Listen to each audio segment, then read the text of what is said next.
Hello, everyone, and welcome on into a brand new episode of Ampistrano. I am your storyteller, D&D Jordan Lee, she, they, and I am so excited to be joined by this phenomenal cast. Apologies, Salem is crying. It's fine. Anyways, just as a quick heads up, before we do introductions, we do have some content warnings for today's episode. Just as a heads up, Ampistrano may contain intense themes and descriptions, including but not limited to death, darkness, heightened levels of stress, descriptions of injured and slain individuals, ghosts, spirits, monstrous creatures, hallucinations, visions, possession, existential crises, complex and complicated relationships, missing and kidnapped people, grief, regret, and romance. So please stay safe as you travel beyond the veil and prioritize your well-being. But before we get to all of that, let's go ahead and go around and meet our lovely cast of characters. Let's start with Maz. Hello, hi everyone. I'm Maz. My pronouns are she, they. I will be playing Ostari of the Veil, our centaur cleric. I wish I got something cool for level 11, but they don't get anything for level 11. So I feel like she went and got shopping for like better centaur heals. You know? I like something that. Cute. I like that. I like that a lot. Wonderful. Let's jump over to Sin. And you know what? Let's add on to that. With you all have just leveled up to 11. What would perhaps Rory have gone and bought if that was a thing? Rory would have bought a baguette. So, hi, my name is Sin. Pronouns are he, they. I am playing Rory today, whose pronouns are he, him, unless they're black zone, at which point you get whoever's in the command here in the chat. I have no idea what nonsense and shenanigans Jordan has up their sleeve today. All I know is that Theodore needs to bite a cube.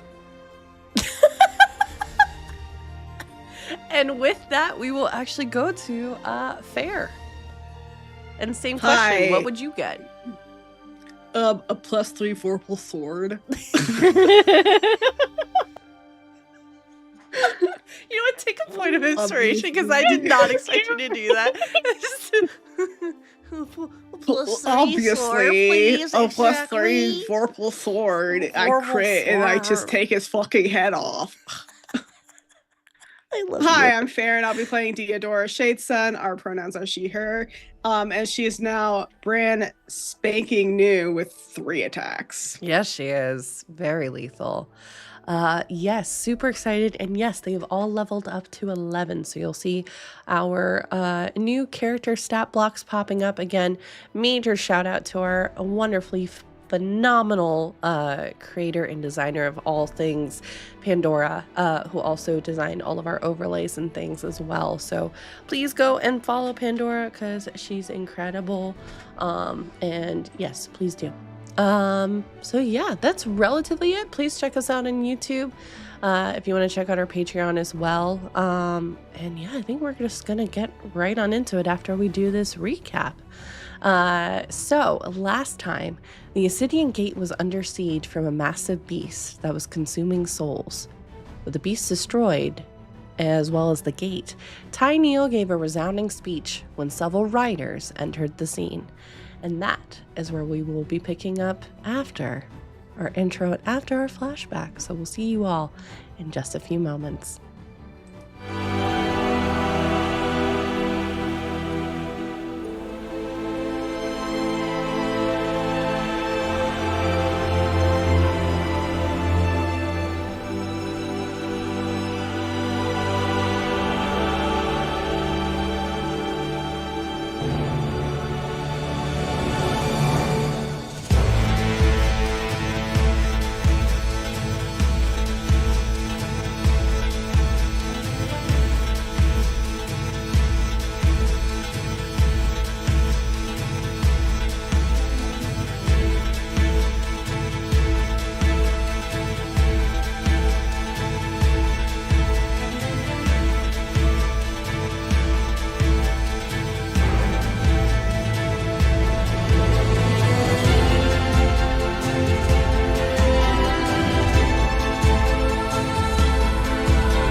And welcome back, everybody.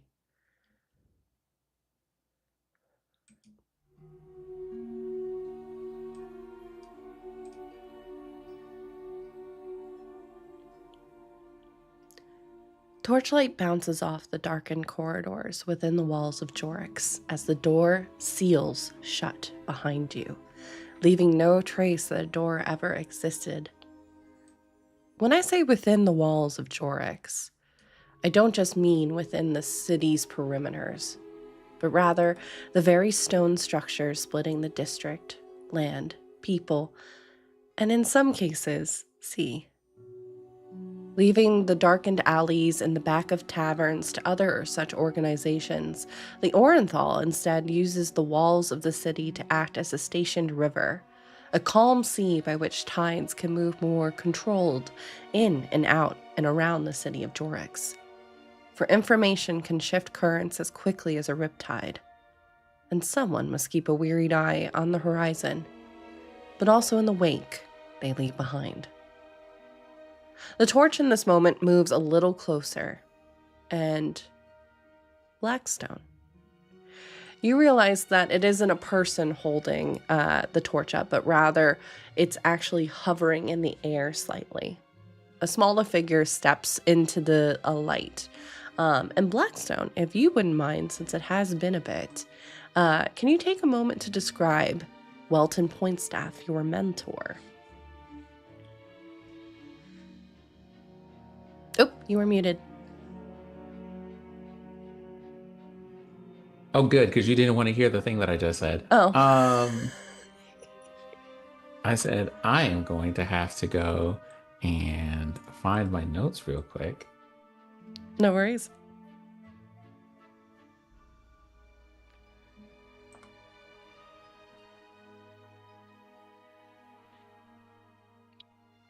Okay, so this person has a very commanding presence, very upright posture and a calm gait. Normally wears simple linens for ease of movement when going places. Has a pair of horn-rimmed glasses, and looks for all practical purposes every bit of the scholar that they are. Love it. The staff that they have is a little bit unusual for their profession. The shape of the staff is a caduceus. Oh, okay. Love that. Question to you as well. This meeting, as we're looking back in this flashback, is this the last time that you saw Pointstaff? This meeting in the background. Would this be the last time I saw them? Mm-hmm. I'd say, given where in time this is, no. No, Okay. it isn't. Wonderful. He stands at this moment, arms kind of crossed with an air of amusement, save for a small upturn of his left eyebrow, which twitches slightly. You would know this to be the only sign, the know that the worry was beginning to etch into his otherwise calmed expression. He coughs slightly before turning and slowly beginning his walk down the darkened corridor, each footstep echoing through the halls, the torch following behind as he's walking. You're late. All you did is leave Starcrest to prattle on about... And you see him pause for a moment, kind of slightly looking back out of his peripheral. What was his new project? Do you remember? Because I don't. Quite honestly, I'm uncertain. And he kind of just... You see this wry kind of smile come on his face for a moment before an eye roll, and he begins walking forward again. Well, either way, I sent him to the museum to take some time, perhaps get some literature, the arts, history, so to speak. hopes that maybe a simple walk can get him back on task. A lesson you already know, or so I thought. What lesson do you surmise are your wits as sharp as your blades today? Well, I certainly hope so. They are a bit on edge at the moment. I was being followed through town today. And you see him as he's walking. After a beat, he looks towards the right side of the kind of corridor that you're walking down. Almost like he's looking through it. We're giving another cough and moving forward. And as you can see, there's actually a set of stairs moving down in the chamber. Well, nothing like a simple walk to change your perspective. I'm aware. I'm afraid you've caught more than a few people's interests. Do you have any idea who that was, or who was tailing you before? Oh, they're still searching for you, by the way, but they're a few blocks back. I take a moment to scan the area just because he keeps looking in certain directions, and I'm clocking that he does it every so often. Mm-hmm. Why don't you roll an insight check?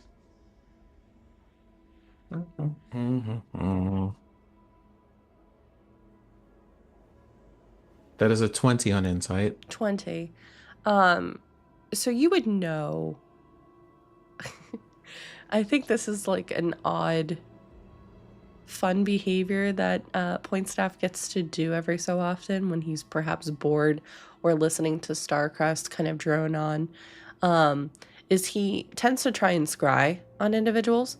So you can see as he's kind of moving, he's looking at the wall almost as like a baseline, a foundation. And then using what is likely his familiar, his lovely little puppy dog, to kind of keep an eye on the situation before kind of like going back. He's very relaxed. Now that you're in this space, very relaxed. No one can get inside the wall unless they're an Orenthal, for one. And he seems satisfied with the information that this individual, for whatever reason, is being held up. Isn't on guard. You don't see him going for his like staff to get ready for a fight. Nothing like that. He's very much at ease. Almost like he's literally taking a walk through the park. Well, that's the thing. It wasn't one who, but a couple of them.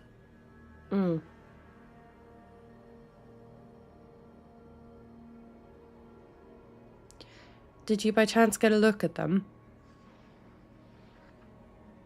I think I should ask you. I think I did. You did. You got a couple But of I don't- glimpses. But I don't know what they were wearing. They were largely wearing just, honestly, they looked like rugged kind of mercenaries. They weren't wearing like stereotypical blackened robes covering their faces. It looked kind of like literally hired thugs or just random mercenaries kind of thrown in. Okay. Nobody with like a sigil, so they're not from like hired help for a noble house or anything like that. Okay. So then I take the time to explain. Well, I did take a moment to look at them, and well, they don't seem to look like anyone from anywhere. Or I suppose, rather, they had no distinguishing features, no sigils or heraldry, no particular styles of clothing to indicate a particular region or continent from the world, or anything. You kind of see he's pondering as he descends down the stairs. Well, I can reassure. Oh, go on. I can I can tell you that of the people who did follow, however, I do not believe that any of the particular ones that were sent after me had a magical talent of any kind. Correct. Possibly for the best, for all things being considered. And that does narrow the search a little bit. Unfortunately, sometimes the existence of something or someone not of the garden variety, and he kind of gestures almost lazily, leads even the weeds to fester. However, I fear that this group of individuals that they are likely serving have designs planned for you. Designs for which shall remain out of reach as long as we have a say of it. And at this point, he turns in the corridor to the left. A design, like, what, a different prosthetic item, perhaps? And you kind of hear him cough for a second before laughing. Normally, I would say the expression is that just an expression, but I fear actually they may have designs for you that may be some kind of an augmentation. There's no one quite like you around here, Blackstone. For better. But that does make you a rarity. True. At least that is something that you have said to me several times. I do have some concerns about that, I guess. There are many different kinds of people in Jorix, generally speaking, being a city with a well-known magical school and several ports of trade and things like that. So I suppose in that sense, I don't know what about me being different warrants this as opposed to, well, other people being different in the ways that they are. Those are the questions that do leave scholars pondering at night, I will say. And after a moment, you hear this kind of clicking noise, as well as the sound of what sounds like cards shuffling in a deck. And you can practically feel the stones behind you moving. If you look backwards, you can actually see the stone passageway. It looks almost like snapshots are being taken as the door is slowly moving and making copies of itself, slowly turning almost like a stopwatch. And with each kind of new door that appears, a copy of a copy, it either darts left, right, up, diagonally. Till eventually the door, similar to how you came in, seals over. Kind of a Rubik's cubing, if for whatever reason, those that were following you before, much like the catacombs underneath the city, they will likely get lost within the walls. So, kind of as you're moving through. He kind of pauses for a moment, as you enter into this room, and he turns to you, and you see a mixture of emotions on his face of pride, but also you can see behind his eyes there is that sense of fear and a sadness that is in him as well. You are worried. We have need of you elsewhere. And as he says that, more torches light up this room as you now find yourself within the halls of the Orenthal, lightly decorated with panels of blue, sand, and green fabric, each tied with a thick fishing rope in between heavy-set knots that lead to just above a water basin, which is in the very middle of the room. Currently, at the very center, there is a black knot, a feather, and the rope is swaying slightly to the west. You can see several figures standing around the basin, including a small Kenku, Benji, who tips his hat ever so slightly upon your entrance. Mr. Blackstone, a pleasure to see you again. Did you manage to get the remainder of my finder's fee, by the way? Oh, likewise to see you. a fee for finding things. Yes. You had procured many such items, and as he is about to you see him looking slightly confused, and as he's about to go onwards, another throat kind of clears. Save it for later, Benji. As a human woman steps forward, she appears to be in her early 30s, with deep, rich brown kind of skin. Black hair, slightly messy and windswept to one side, that trails down her back over a rich red and gold captain's jacket. It's open in the front, revealing a white button-down shirt, as well as her waist, which is cinched into a kind of leather corset, which has also a tie to the corset itself, nautical attachments such as like a telescope, a compass, a wayfinder. She has black pants dipping into leather over the knee boots. Her eyes are the color of sunset, lingering on you for a moment before she adjusts her gloves, looking almost bored. We have matters to get to and not a lot of time. You would know this to be the captain of the Orenthal, Lier Nonami. We're getting you out of Jorix for now. Poindstaff mentioned that you might have a point of contact in Illipin. Am I correct? You are also worried. Well, I don't just get involved for nothing. When a member of our organization is under threat, well, not even a hurricane can stop that.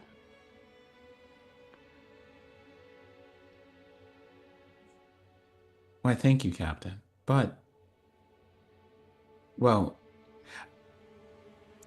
what is the level of danger as they look at the knot, and especially because I believe there's a black piece of rope being used here? Mm-hmm.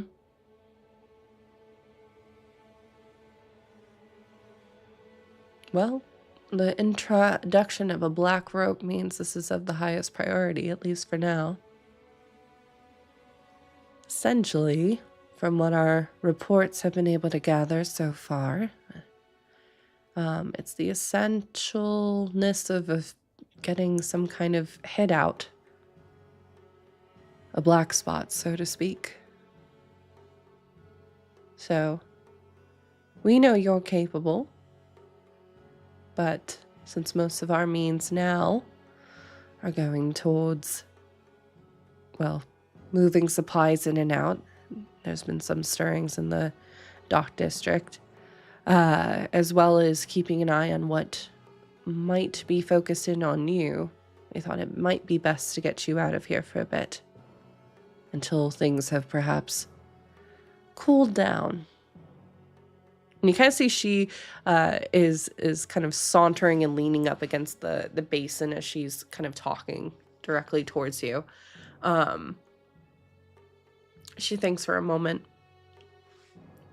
It's oftentimes those that are so focused on the treasure ahead, they let their guard down. Mistakes to be made. And especially when that treasure can't be found, they're more prone to that.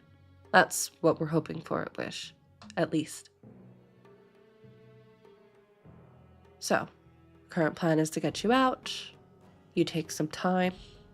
We do have need of you elsewhere, it just so happens, with our river branches, but thought it might be best to do that and see what signs the sky and sea might have for you next.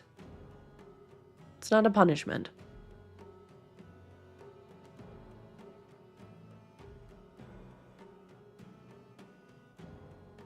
I worry about what might happen while I'm away, I suppose, but if you were saying that this is for the best for all of us, then very well, I suppose. Well, you can see she pauses for a moment. I might be captain of my ship, and I can definitely give recommendations in regards to the Orenthal. The decision is ultimately yours, whether you choose to stay or go. Just know, if you stay, you will be getting escorted everywhere you go. And she kind of looks, I think at this point she leans a little bit closer. I know you by now. That's not the life you'd want to live. That's no way to live in general. Is it?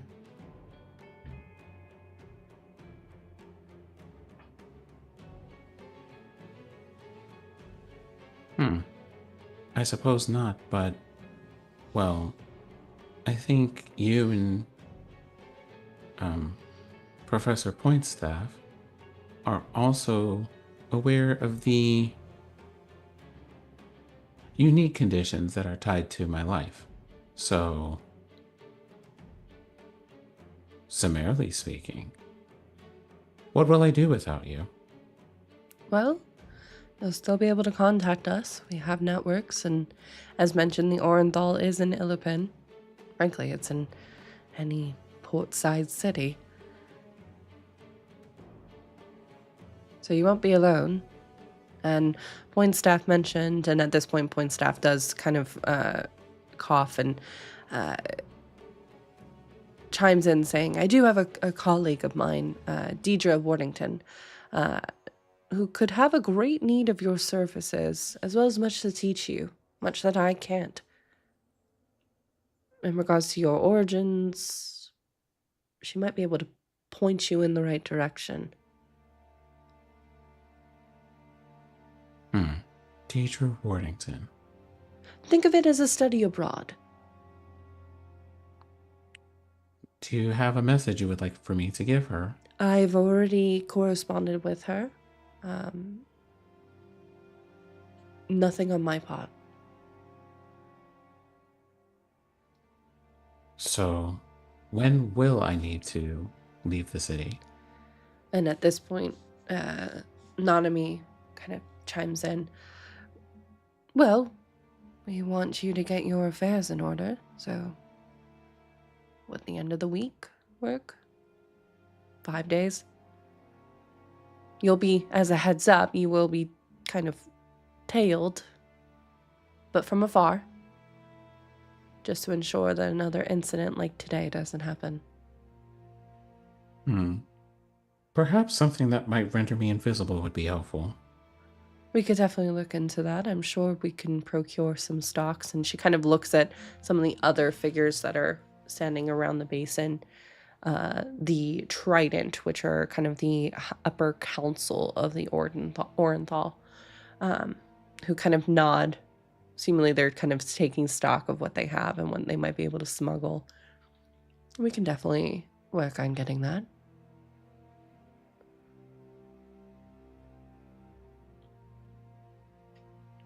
Are you okay? I suppose I am curious and concerned. Frankly, I would think you a fool if not.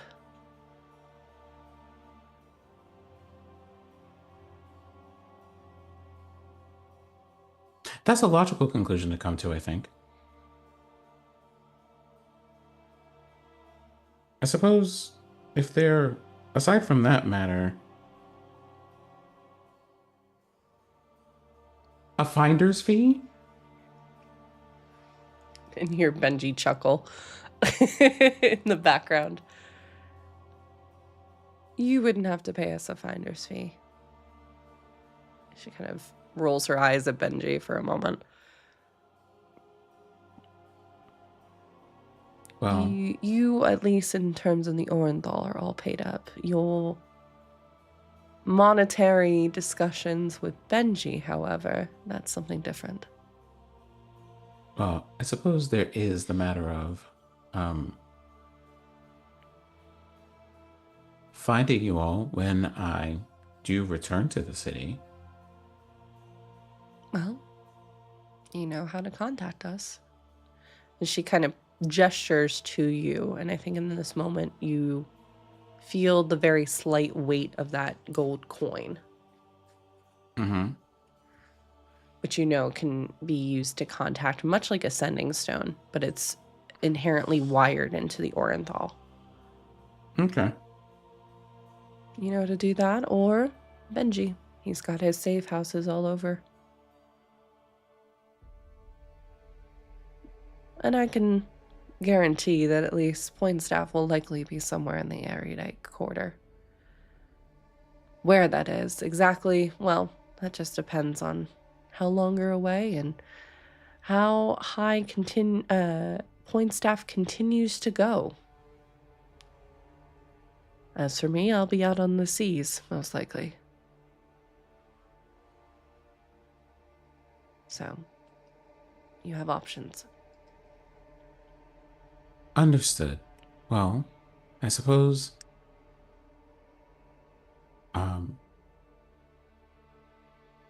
may the winds be fair and the hunter watch over you. And as for everyone else, hopefully I will see you all sooner than later. And the danger that we are dealing with is somewhat short-lived. Maybe I'll find a disguise of some kind. I'm sure you and Benji can come up with some kind of story to accompany that. He has always been, and you kind of see she's got a smile. She's very amused by this whole thing. He's always been a bit eclectic with his stories. And you kind of hear Benji go, "Aw, boss, thank you so much. I appreciate your compliment, as always, my lady." And you just see her just like roll her eyes at this whole thing.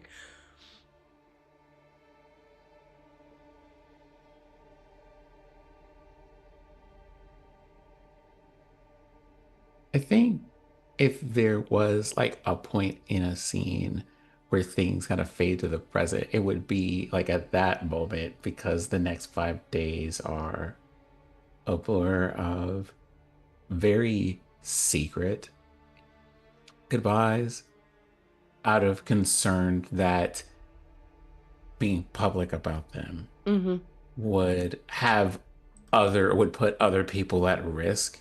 So the messages are like in secret and encrypted, and Sure. also thanks to our level up, written in illusory script. I'll ask you this as you, over the course of the next 5 days, make your amends, tie up what loose ends you can. What is one thing that you regret not saying to Pointstaff during that time that has carried with you up until this point?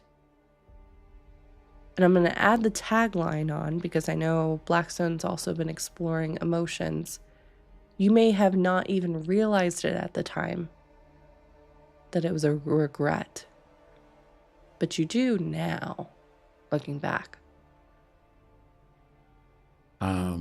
I don't think I would have one for that time. Interesting. I think the thing that's going to be concerning now is having to, because like mine, it's not Blackstone who's going to eventually find them. It is a person in Blackstone's body that's going to find them. And at some point, they're going to have to explain how that happened. And I regret to inform you, Blackstone is not available for a conversation at this moment for several reasons. I think if anything, there is also something to be said to Pointstaff about, hey, also unfortunately, it seems that there was a particular person that Blackstone managed to befriend, and they've since lost track of them. So I also have to regret to inform you, I don't know where that person is either. Wonderful. And I think like the last thing would be just one of those, it's a level of gratitude they're not able to communicate, think would be the major one. It's one of those. It's not that I didn't. It's not that I didn't do what I intended to do, but that it never feels like enough, all things considered. Sure. I can understand that. Yeah. Wonderful. And we will fade out from this flashback. So.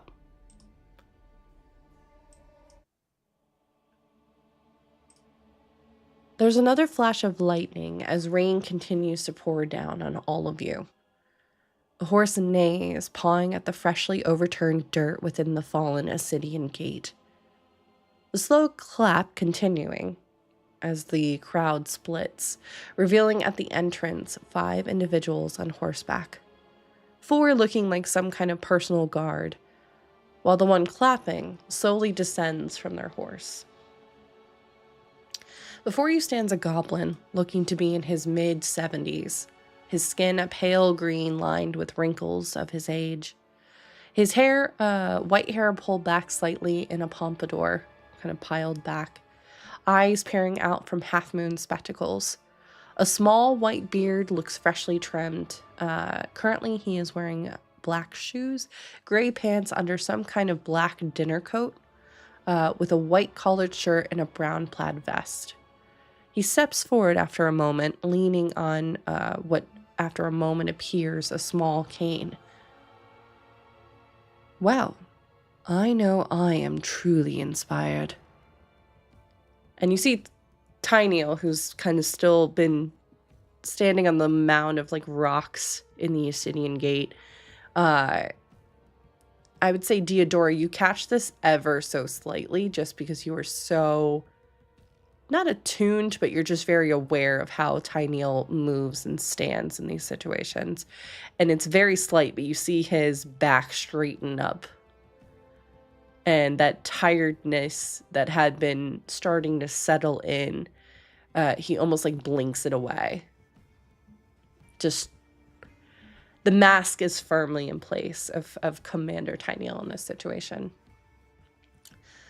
Lord Callahan, you do me an honor. Tyneal at this moment bowing his head slightly, his eyes never leaving Verero Callahan, who has made his presence known. You can hear at this moment small murmurings in the crowd. Verero. Is he the only one bowing?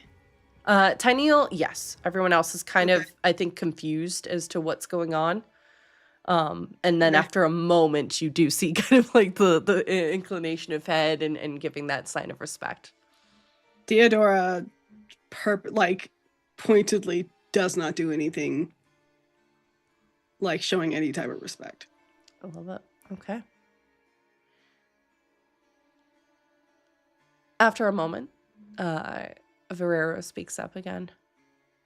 The honor is mine. I am gladdened that you are safe. It was a troubling report from Lady Farnley about fighting outside the Temple District and you being spotted being involved. And then, of course, the beast that did this.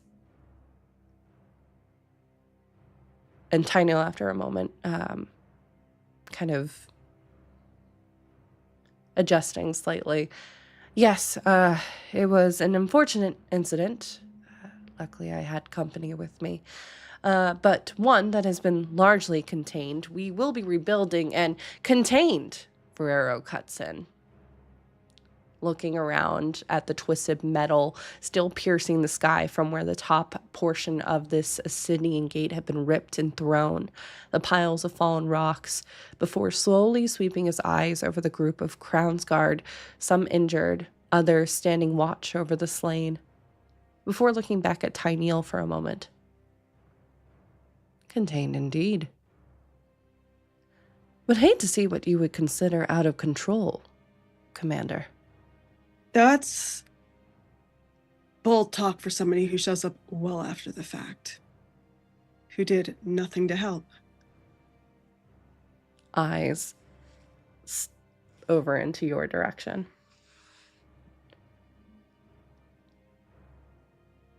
And interesting that a nobody would presume to have such a conversation. Let the adults speak.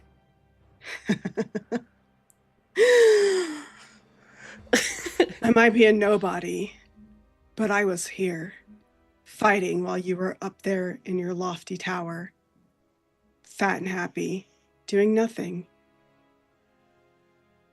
I'm more recognizable than you are at this moment. Isn't it a bit presumptuous to think about what I might be doing?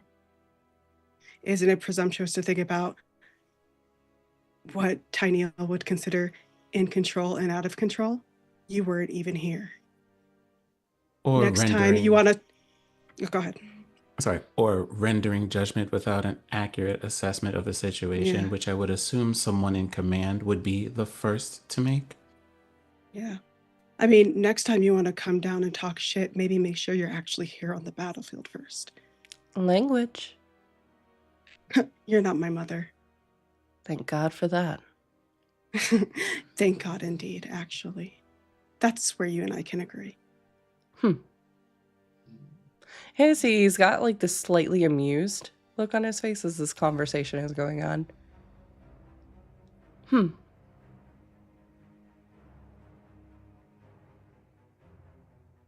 I look forward to your report, Commander, including an update on all of those missing people. Life, I know, has been heavy.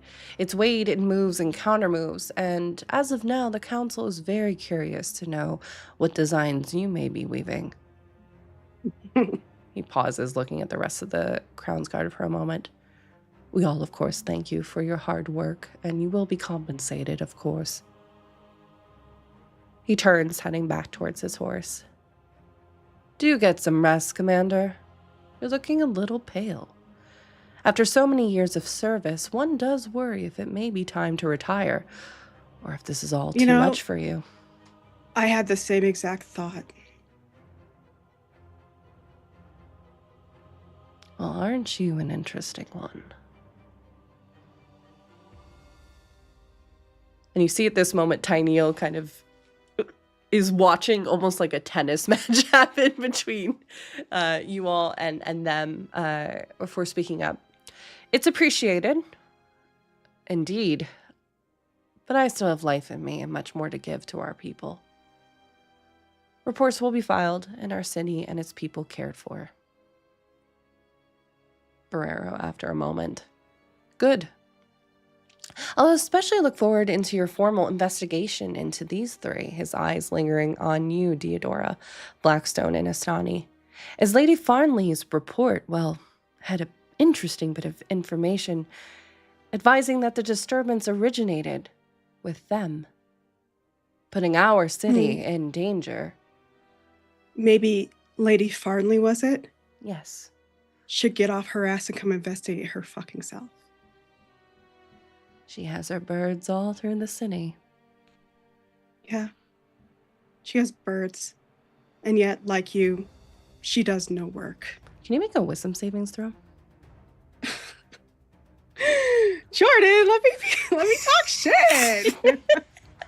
Sure, Wisdom you can. saving But here's the throw, consequences for that. I'm gonna just say. Okay. I'm trying to find my dice. 16. Okay. You feel, it feels like for a second like liquid ice being poured into your veins. And Deodora, you find yourself unable to move, unable to talk. Almost like a doll that has just been set aside. What a bitch DM. move. What a fucking cowardly cunty move by him. He is DM. such a fucking coward. I'm gonna kill him. Sure. Yes, Sim. DM. Yes. Given our reset level up and everything, I would like to make hold on for a moment. Oh yeah, I would like to make an edit if I can. Sure. Okay. I would also like to be sneaky about it, if I can be sneaky about it. Okay. Why don't you roll to stealth and I'll roll perception. Can I roll a sleight of hand? What are you trying to do? That might help me a little bit better. Just, like having one of those moments, like, Deodora, I don't know what you rolled on the die. I would like to change what you rolled on the die. Okay. I got a 13 on the die. My wisdom is +3. Okay. So if I wanted to use a portent, I don't know if portent has obvious signs of being used. So I would like to use it without being obvious about it. Okay. So then, we will say that that's going to be, we'll say it's stealth. It's not going to be a sleight of hand Okay. for that specific reason.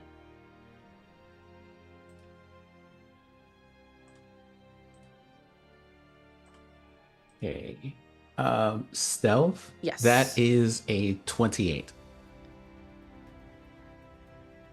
Okay. His eyes lock on you, Blackstone, Mm-hmm. but he seems intrigued enough to allow whatever it is you're going to do. He'll allow it to happen. He can't stop a portent roll. Correct. But he's very, Oh, I it's was more just so trying this is him being very aware. That was the stealth check to see if he could do it sneakily. He's clocked that this is happening kind of thing. Just while holding this illusory cup of tea, I just make a really loud sip at the time that you have to make that savings throw. So that die roll is now an 18. Okay. You still feel yourself lock up. I'm gonna use. Oh no, I don't. I can't use that. I think I already used it today. You know what you haven't used? Yeah, I already used Indomitable. I haven't used a. You haven't used an inspo die. Yeah, you you can haven't roll used that. an You can inspo. you can roll that beautiful bean footage. That's a 9 on the die. On the inspo die. You feel your muscles lock up for a minute. And then what images come to mind that allowed you to push forward through that? I think it's less images in my mind and more so just like this growing sense of unease and rage and just like being so fucking done with people like this. Mm-hmm. Like Who just have- the pure who- spite of it all. It's spite, but just like spite, but like an anger about like everything that's going on, everything that I've experienced in Jork so far, remembering, and I guess in my head I will remember like just being in Aries' home, looking out the window and seeing that fucking castle looming over them. And knowing that this motherfucker came from there. Oh. Mm-hmm. And I think I said, and I feel him doing this spell on me. Yeah. Oh, yeah. You feel it I directly think- from him. I growl like a fucking angry wolf, just like it's very animalistic. And I say, only a coward and a tyrant would try to silence somebody who doesn't agree with them. Walk the fuck away. Go back to your fucking tower.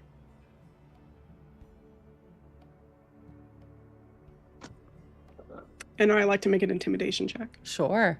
Go for it. And I have and I can use my superiority die, and I'm gonna have Sparky behind me growling. He's I a figured fucking as much. giant ass goddamn main like blink dog that looks like a main wolf. Like and I'm gonna add another inspiration die just to be a fucking cunty ass bitch about it. 27. Okay. Oh wait, I'm sorry. That's 27 on the die. Plus 6. 33. Sorry, I forgot to add my number. I was gonna say, okay. All right. 33.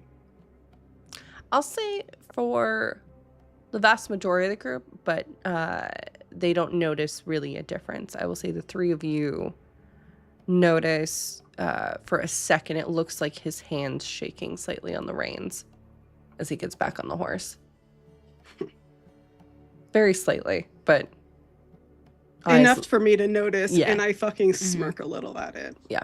Knowing that I've rattled him. Now, I think we go back to the report that we want to hear about. And the next steps that we should take.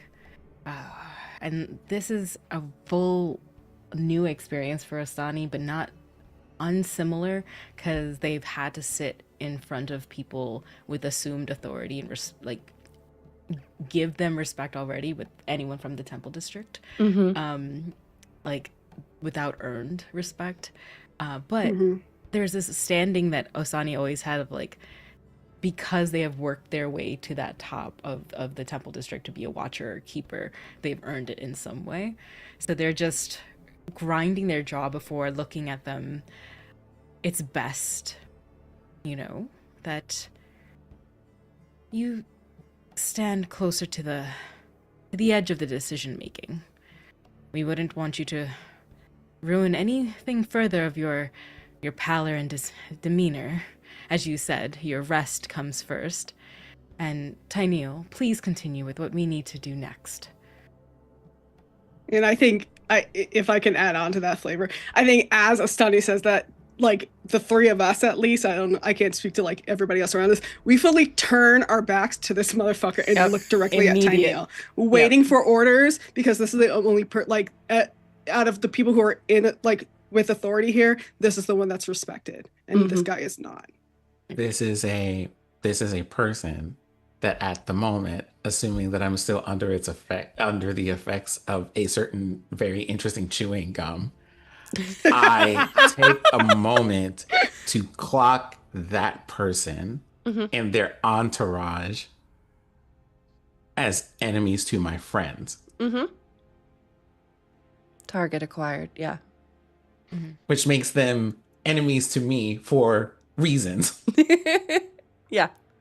You can very easily do that. You hear Ferrero kind of behind you shuffling with the reins a little bit, again more pawing at the ground, before Tyneal kind of almost winces for a second and then kind of rubs his forehead.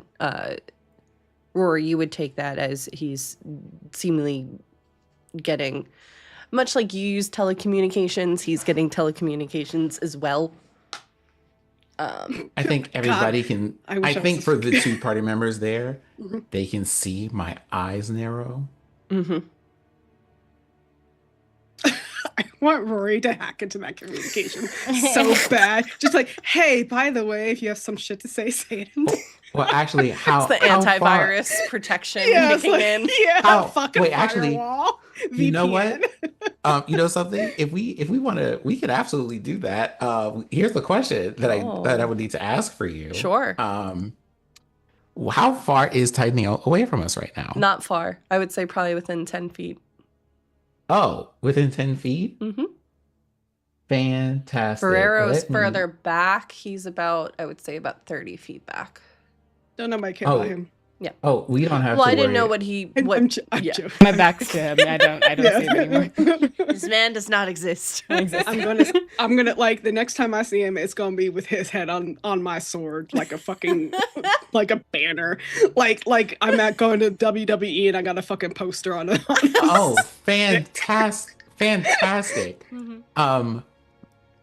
The energy of the barrier dissipates. Interesting. Okay. And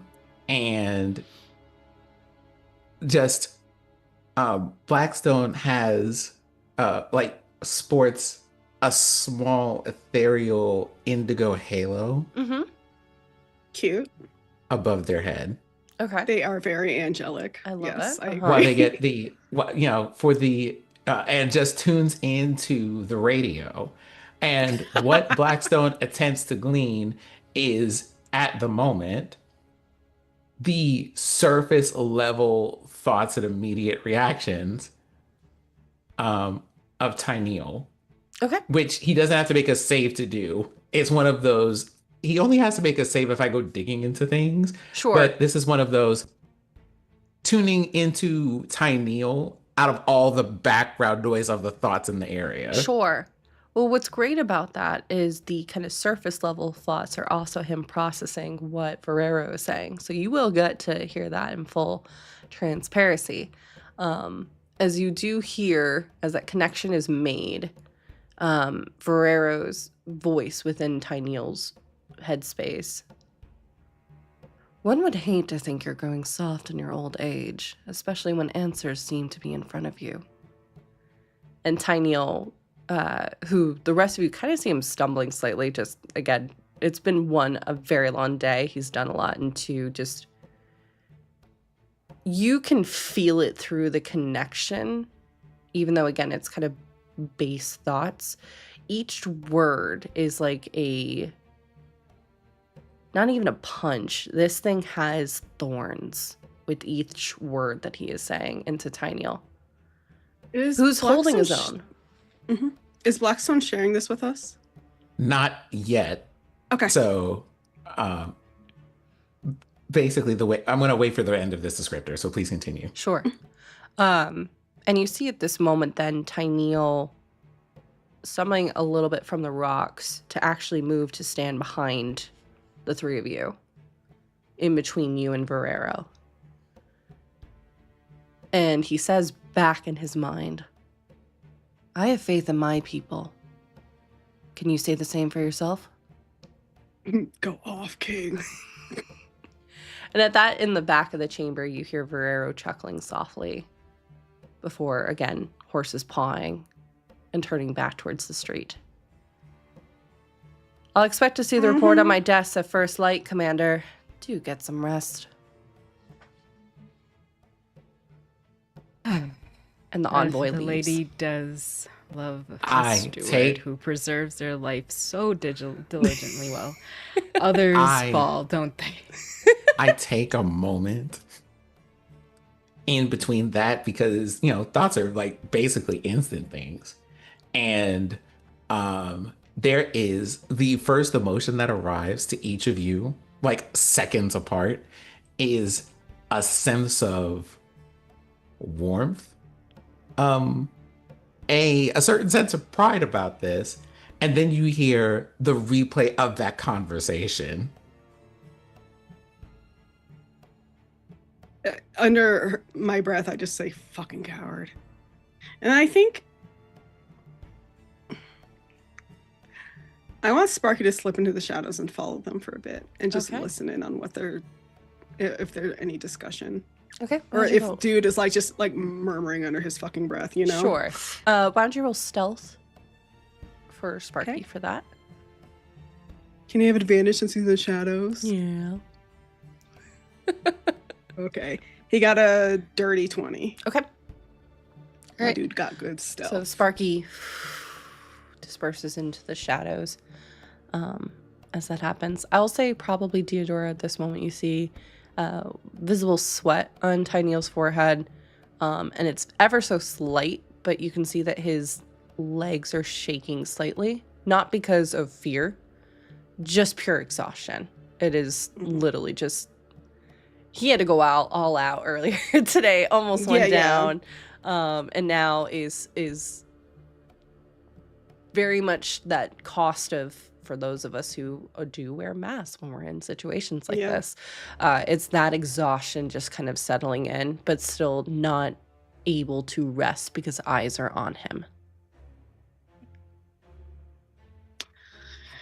I want to give him some support in a way that won't make people question his weakness or whatever. Sure. Even though that's bullshit and Deodora will rip out anybody's throat who says anything about it. But just be as people are standing around milling around after the Wick of Vera, it's our work isn't over. Get back to it. Can you roll an insight check? And I'll say you have advantage because you've been of the Crown's Guard. You're very aware. Yeah. Just gonna see if I crit. I don't. But that's you said insights. 25. The vast majority are, as soon as you say that, yep, let's go. You can see with a few members, there's doubt. Specifically, and I don't say necessarily hear the question so much as see the question form on their face. of what Verrero had mentioned about the three of you and this beastie basically originating from that. They go about their work, but you can tell that a couple more of the members are slightly delayed in that decision making, and Steele glances back at the three of you every so often. I think I'm just gonna take note of like their faces and whatnot. Sure. But it's just like, how are you doubting me right now when I'm covered in this thing's fucking blood? I literally gutted it and everything rained down on me. Like you're like, if you're gonna be so weak-willed, I have nothing else to say to you. But also, I'm thinking maybe you're a spy now. So Bear said, and an op. That one. yeah, like, excuse me. Jordan, I would like to roll an insight to see if I can connect that person that just left. Yes. To the vision that I had with the chess pieces. I thought we Yeah, established. it was that this person is part of this. That's the one of That's the goblin. the members. That's the That's goblin yeah. guy Yeah, who's like that's- part of the security. He's head of the military, so he's higher up than Tyneal. Yeah. So he handles military and war, matters of war. And doesn't Sorry, he so- also? I'm sorry. Go ahead, Sin. Oh, it wasn't. I forgot. It wasn't chess pieces. It was candles. But very specifically, right? We were trying to weed out who the more problematic or dangerous people were. Yeah. And I'm trying to, and I want to see if I can put together what I saw with this person just now and their actions and stuff, because a question has come screaming to the forefront of Rory's mind about this between that interaction and things that Deodora just said. I'm gonna say, truthfully, I don't think you need to roll insight. I think that's something that's, like, since you're already doing that and Rory's already doing that, I think that's just something you do. I think it would make more sense if you were inciting, like, specifically Verrero and, like, intent. No, like, it's, but, like, no, like, that, and that's exactly what this insight is for. It's Gotcha. for Ferrero. Like, as far as I know, he's the lead person who just left. Correct. So I'm like, you're not that person from the vision, are you? Because, oh no, like, I think that would go from, oh, this person is annoying, to being like, oh no, Deodora, actually, we might have to, well, that's what I'm to saying, that. because it's already been connected that he was in the vision. That's where I'm a little bit lost. I guess not that whether or not he was in the vision, but whether or not he's in the vision, is he in the vision decent person, or is he in the vision that's a problematic person? Yeah. Because I thought there were Yeah. different, if I recall correctly, because I'm not digging on my notes right now. There were some, like, we got visions of these people, but it was a little unclear about, like, their allegiances in some ways, like if they were part of the plot or not. And I think that's what Sin is asking about. Gotcha. Okay. The three that were named were the Queen, tied to obviously the King. Brandon Cunningham, who was a squire, who became the King's favorite, then rose up in the ranks, is like a best friend. And then Verrero, who is the King's cousin, but has been in the position for a while. Verrero is technically next in line, even though the line of succession is not established. Okay. Then that answers that question. So,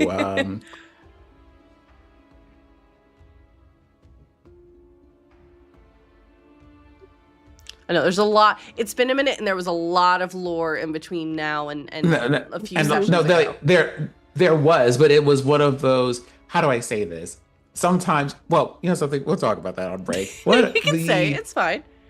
No, it's like one of those. Sometimes there's like a connection that I'm making, but I'm not sure if my Gotcha. character can make it. So I'm just like, let me go ahead and pre-roll this just so I can do it. But I'm always in favor of, if you think, like, if it's even a possibility of a figment of it popping into your character's mind, you explore that, right? I don't think, I think it's more so like if you were in deep denial, then I would say roll an insight check on, like, yourself, for instance. Yeah. But, like, if you have an inkling of it, go for it. I'm not going to make you roll for, okay, this is how you feel. Like, no. Yeah. You know. I think Rory's thinking about things all the time and different variations of things. So it would make sense for him to immediately connect things together. They'll in my already brain. constantly be plotting that Yeah. in their mental like labyrinth already. So yeah. Yeah. Theodora, Hmm. that man is a danger. Oh, I know. Possibly more of a danger than we realize. If my logic is correct, if I search my feelings, I believe it is very possible that that man may have failed at assassinating your friend. That would make sense. He seemed... I don't even know how to describe it, but, you know, if it comes down to us having to take him out, don't threaten me with a good time. All things being considered, I just might have to settle for promising you one. Even better. I think What's Tyneel's formal title? He is Commander Tyneal. He is head of the Crown's Guard, as well as essentially like the Duke of Allegris, which is where a lot of the Crown's Guard. It's like the equivalent of like the Naval Academy for the United States. It's where a lot of the Crown's Guard get their training before moving onwards. I was going to make a really specific joke that only I think people in Colorado would understand, so never mind. I love Never you. mind. I love you so much. It's okay for those of you who are watching and are in Colorado. It's basically Colorado Springs, and you get it, and you fucking get it. Having been there, yeah. It's fucking all military there. Yep. Not wrong, but luckily Tyneal's pretty relaxed. But less shitty. Yeah, shitty. it's honestly it's a lot better than Jorix. I'm gonna be honest, but it's fine. I didn't say that. It's fine. Theodore said it. Sure. So, Commander, You can see he's got his like head in his hands, kind of rubbing his forehead. It's just like the day is not over. And for a second, just a flicker of exhaustion popping on his face before hearing his name. And yes. both as practice and for my own personal enjoyment, I do have some expertise in mending things. If I can be of service to you in that way. We'll definitely take you up on that offer. And he kind of just looks around. You see his eyes lingering more so on the like a row of fallen that have kind of been set up to for like the temple to eventually come and take them to their respective temples to, you know, move on elsewhere. And you can just see him like doing mental like work of like, okay, I'm also going to need to notify families and go through all of that process. I need to file that. Like, you can, I think, almost hear him muttering under his breath as he's just like kind of immediately shifted back into work mode. Yeah. What is the name of his assistant again? Hyacinth. Let Hyacinth at least help you. You do just not have to do everything by yourself. And you kind of see she pokes her head out after a minute. She's like, "Hi, I'm Yeah, here." literally. Hello. Just probably taking notes of the meeting. She literally has been. I was about to make the same joke. She's been taking minutes. I was gonna say she does pop up and she has a little clipboard and quill like that she's been kind of every now and then Tyneal saying something has been like jotting it down of like a thing that she can do and take that off her plate, like his plate and stuff like that. So she kind of gives a little wink in your direction as that happens. If there's anything that she hasn't clocked, I'm going to use the tech thoughts while it's up to capture all of the thoughts that he has going by of the things that he needs to do, people that he needs to notify and stuff like that. And then communicate that to Hyacinth and go, if I can, why don't I help you sort some of that out? The surface level thoughts as you get them through this telepathic telephone that's happening right now, notifying the families, he also wants to, he will be paying for any funeral arrangements out of his pocket. Has that set aside, as well as offering compensation to the families of the fallen. He wants to also double check on everyone who's been injured, ensuring that they also get support as well. Again, compensating out of his pocket, just because he seems very aware that a lot of these Crownsguard are coming from very not well-to-do families and may need that extra help. So you kind of also get math figures in his head of like what he's kind of mentally estimating of like what the costs are going to be for a lot of these things, as well as checking in on Aerie, seeing if any Crownsguard need to go there next, just with the kind of underlying threat that was made, essentially. And him just wanting to double check all his T's crossed and all of his I's are dotted. Corresponding with, and then it kind of blurs out for a second, and then it changes to just corresponding, as he seems to like mentally correct himself. You also get surveying where the Ascidian Gate tower was thrown, compensating those families that were likely put out as the tower was thrown onto several homes, as well, and then rebuilding, and then Jesus writing Christ. the report for Ferreira. I feel like, is Rory also sharing this stuff with us as like it's coming through? No.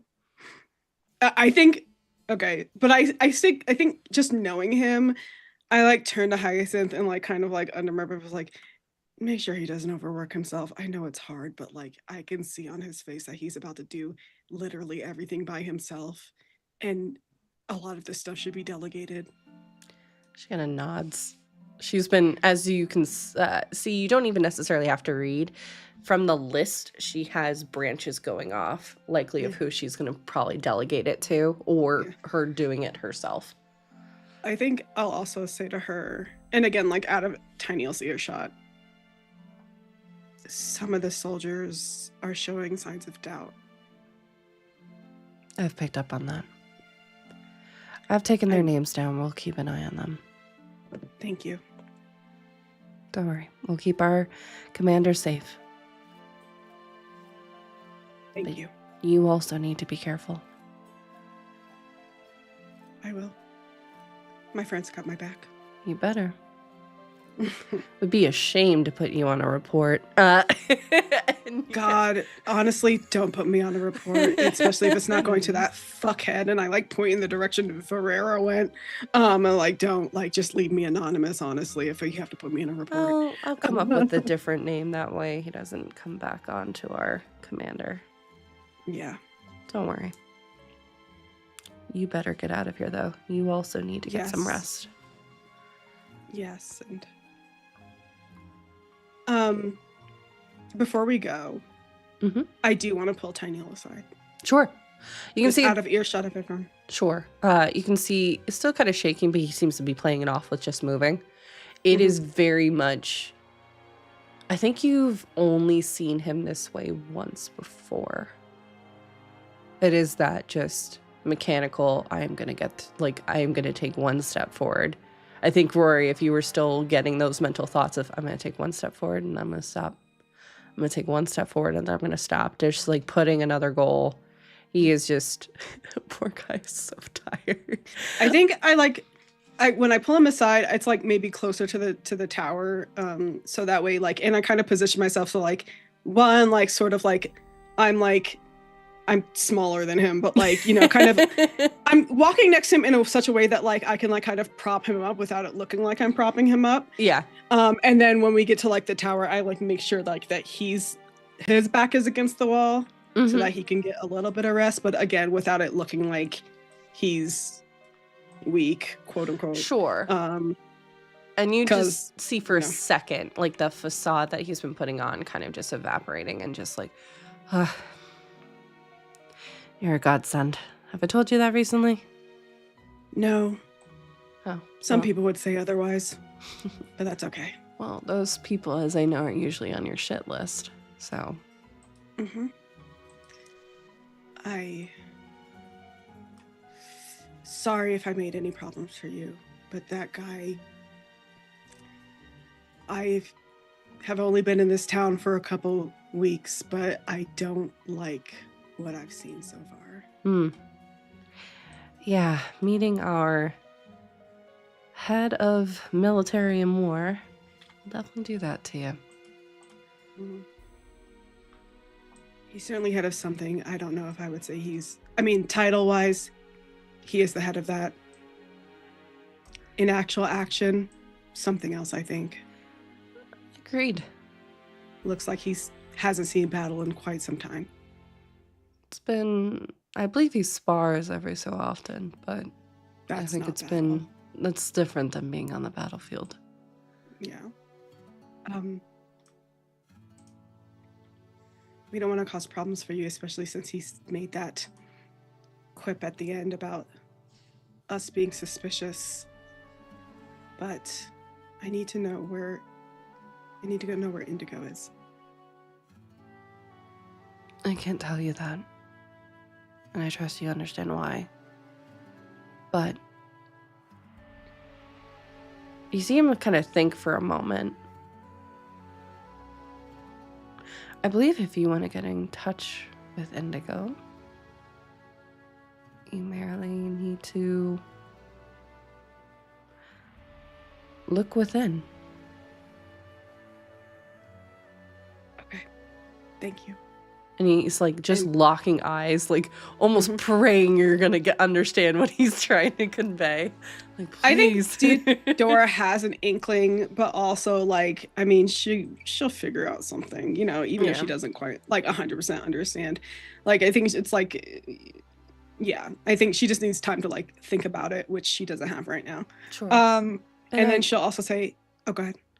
And I trust you'll understand why to speak Yes. it out loud or to even write it. And you see him kind of clock a look over at Rory, as he was aware that Rory kind of has had a front row seat to some of these kind of conversations, although politely. Yes, there's always somebody listening. I understand. Yeah. No worries. And don't worry about Ari. We'll check in on them. I appreciate it. When I see him look at me, I just sip that. There's just like this. Yep, he just kind of nods, seeming almost relieved that someone else had to also just see the bullshit he puts up with, kind of thing. Yeah. Yeah. I'll keep you posted. Are you okay?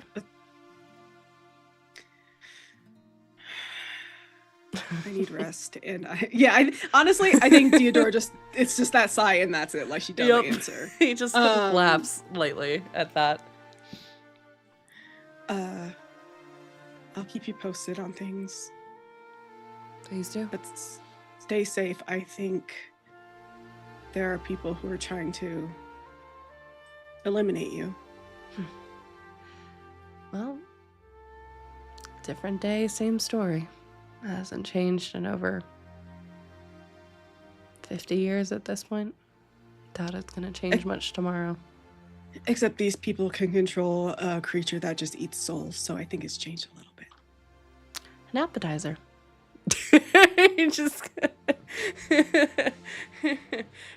Well, make sure you don't become the main course. Thank you. Trying indeed. Get on out of here. It kind of just gives you at this point, I think, a very like meaningful like toss on your shoulder of just like, get out of here kind of thing. Yeah. And I'll go.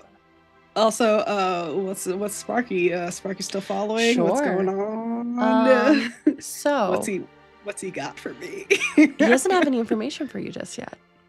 Okay. Because how far are you sending him so he's following from the shadows all the way back to the castle? Or is it just a couple blocks and then coming back? Maybe, Because I think that's important maybe to just to establish. the castle where the where it breaks in swords- between. yes, thank you. yeah. Thank you. Where Well, it where breaks- the castle gate would be, I guess. Okay. Not going into the castle proper, but maybe just outside, before they go across The keep. Yeah. Yeah. Okay. Yeah. So it's gonna be a bit because Okay. that's gonna be outside the city, up through the temple district, up through the cloud top district, Okay. and then at the gate. So it's gonna And probably be a while. And he is sneaking like Scooby-Doo. Just Yes, he is. I figured as much. Ding, ding, ding, ding, ding. Okay. Taniel, you see kind of after a moment of just kind of and then immediately back on. Commander. Yeah. I have learned that there is a very unique application for this very interesting device that you have made. Oh, what could that be? As I understand, these are miniature barriers that you deploy by throwing. Correct. And they seem to be magical devices that are tied to your senses of who your friends and enemies are. Correct. I have learned that you can eat them.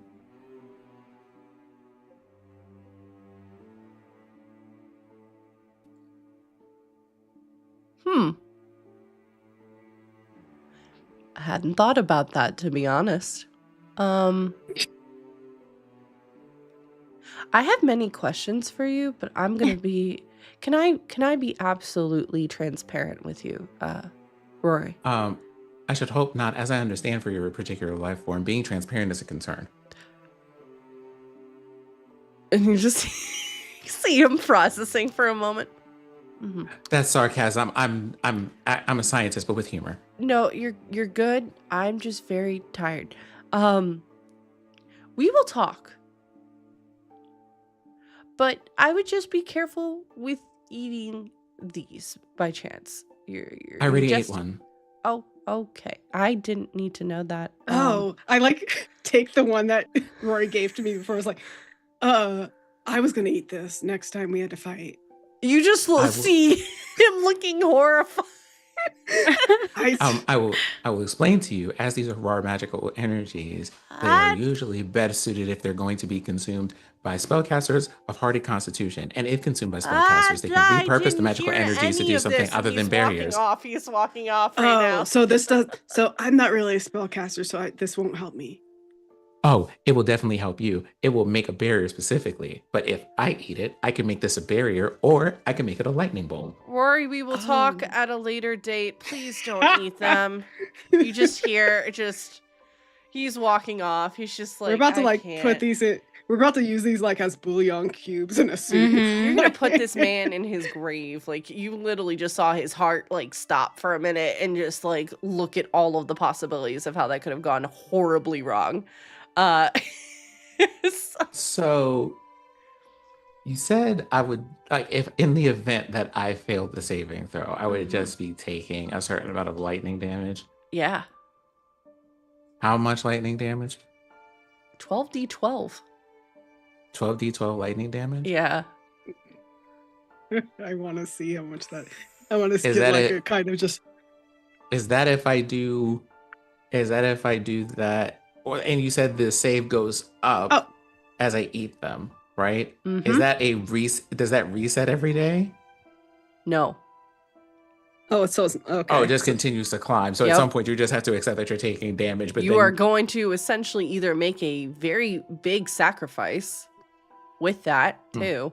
But yeah, no, it does not reset. I would like to know what the nature of the sacrifice is going to be, because if it's damage, that we could absorb. If it's other things, I would like to know, because it's damage. Yeah. Oh, okay. In that case, I have some additional testing I would like to do after taking a nap, but I think I can repurpose the magic of these barriers to help rebuild the gate. Honestly, okay, I just rolled a few 12d12s just to see what I would get, and it's like it's a lot, but it's also not really. You'll be fine. I got an 82, and then I rolled again. I got a 73. It's like it's fine. Theodora is that person reading like the could cause like 5 hours of insomnia and excuse me, this is me as the player talking, not as Theodora. Okay, this is me metagaming about like you'll just probably just get the average and you'll be fine. Actually, hold on for a moment. I got a healing potion from one of the clerics. Yes, you did. How much healing does it do? It is a 44. 4d4. Mm-hmm. Okay. Plus 4. Mm-hmm. 4d4 plus 4. 44 plus 4. So, I don't No, know we're why. like the Swedish I don't know why I chef. had to do the Swedish. I was about to say I don't know how to do a Swedish chef voice, but here we are. You know what, y'all? It's been that kind of week. Please just let me have it. Okay. Yeah, Tiny at this moment is just, you can kind of see he's like, noted, and just kind of walks off for He's now. like, I can't deal with He this. reached his limit of what he can deal with for now. But I think you do hear for a second in your head, Rory, we'll talk. Just not now. Let me get through the next 24 hours. Y'all see the halo dissipate, so you know the detect thoughts is no longer on Jordan.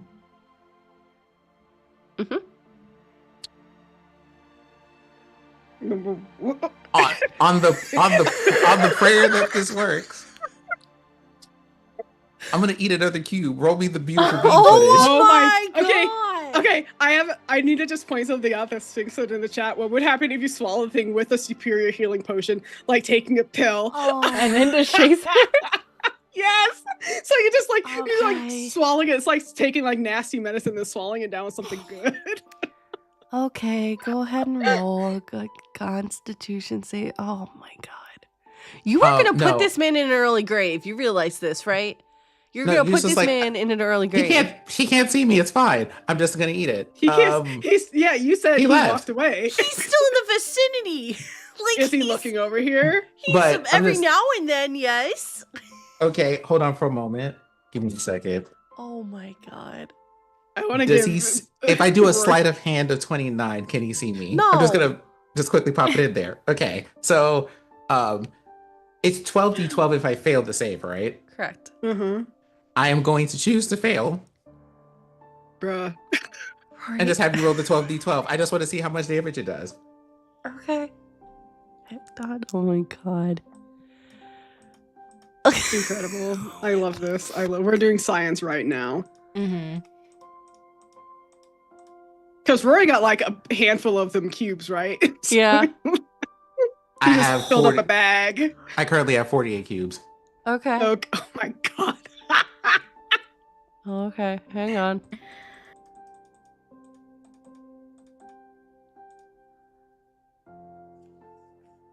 It's one of the dice is still spinning. I love when it goes and I can't see it because I had to roll it in D&D Beyond because it's too many dice. I love you doing this move, knowing that you're low health right now. It's so funny. We're going to carry you back. It's why the chaser healing potion happened. Yeah, we need to have the chase. Yeah. Yep. Okay. We're just gonna crumble up the cubes and then like put them in like how you trick a kid into taking medicine. Okay. So you take the cube and you take the healing potion. And are the rest of you standing close to Rory as this is happening? I feel like in the order of things when Theodora went to go talk is Tyneel, Theodora, Rory, and Ostani in the back. Like, why are we eating cubes? What's happening here? I don't know. Theodora was not there when you were close to the first time, so she has no idea. I wasn't even there when he ate the but like cube. in the direction of the room. So yeah, you weren't there in the first cube. So I don't know what's happening here currently. Yeah. There's a slight distance. Yeah. Okay. No, well, I'm saying is because Tyneel and I've walked back at this point, and then Tyneel's walked away.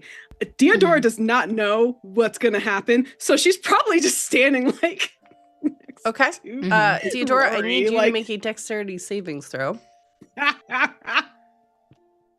Can I also make a dexterity savings? throw? No, you auto fail because you are the point of origin. No. 14. 14. Okay. Yeah. You fail. Uh-huh. So with that, there is a burst of lightning energy Mhm. that almost like a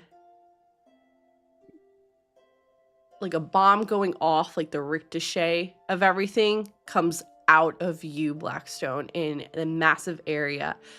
Knocking over, you can actually see a portion of the Sidian gate. You can see part of Oh. the walls immediately corroding from the electrical damage. Theodora, you take 62 points of Mhm. lightning Okay. damage. Mhm. Okay. Light work. With I saw 10 hit points too. So. yep.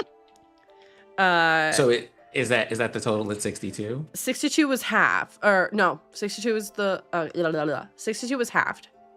So I thought I failed. you did. I was incorrect math in my head. 124 was the full damage.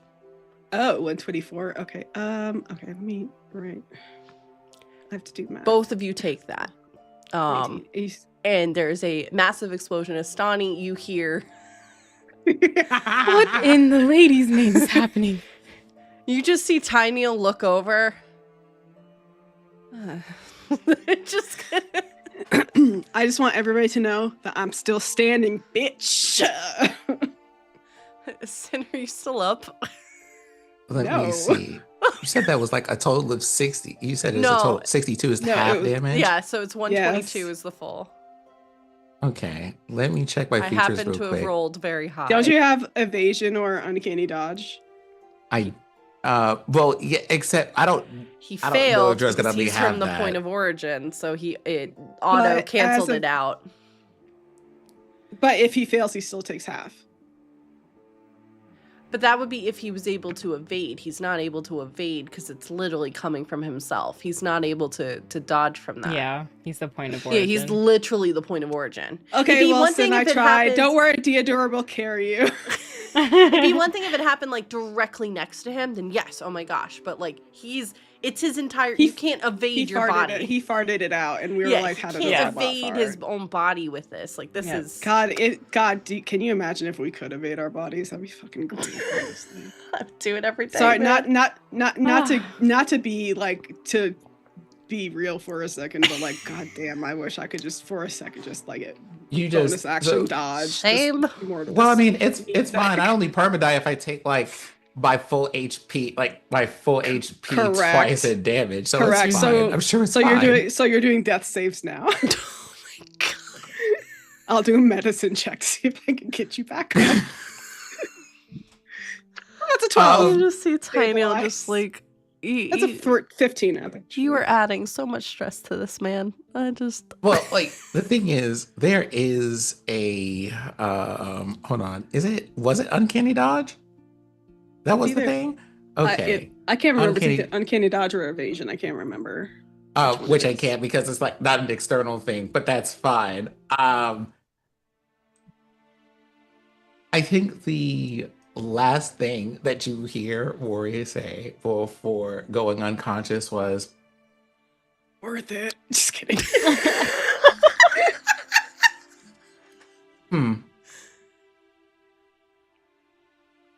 like that's it. That's what happens. Immediately before they And then there's, like, as the they're going windows- unconscious, Astani's going to them just Yep. to Just the Windows 95 shutdown sound. oh my god. Oh my god. not the window. The windows. Du-du-du-du. Oh my god. Yeah, you see some Crown's Guard freaked out by this, immediately running from the vicinity or pulling injured people from the vicinity, afraid that like the beastie has friends that are now attacking. And you just see Tiny literally just raise a tired hand and just go, "It's fine. It's just this Don't motherfucker. eat the cubes." An expression I never thought I would have to say. Just don't eat them. Please. That's a command. I feel like the plead and the command at the same time. Yeah, yeah. This is a whole new dynamic for, well, not, no. This is already a new dynamic for Astani. That's why she doesn't speak around Tyneal. She's just not used to this. And there's this look back from Tyneal, who just said please and a command. 2 whole things. And then to the group and just, I was never going to eat that. Theodorus like stands up, like armor smoking from being blasted. It's like, okay, don't eat the fucking cube. Got it. I didn't, like, just kind of dazed, but like fine. Like, hold, like, fuck. If someone heals me at this moment, I promise you do it. Just do it. See what happens. Dang it! I was going to heal you immediately. I posted in the Discord what I think it looked like for Rory in that moment. God, I'll have to look after. Katrina.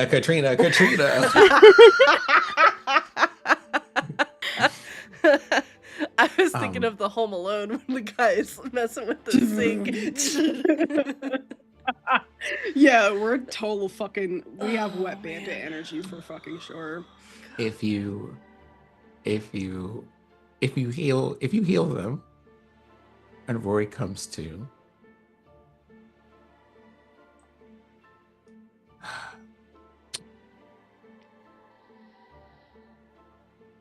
I really need my pipe. Also, I should have had a nap first.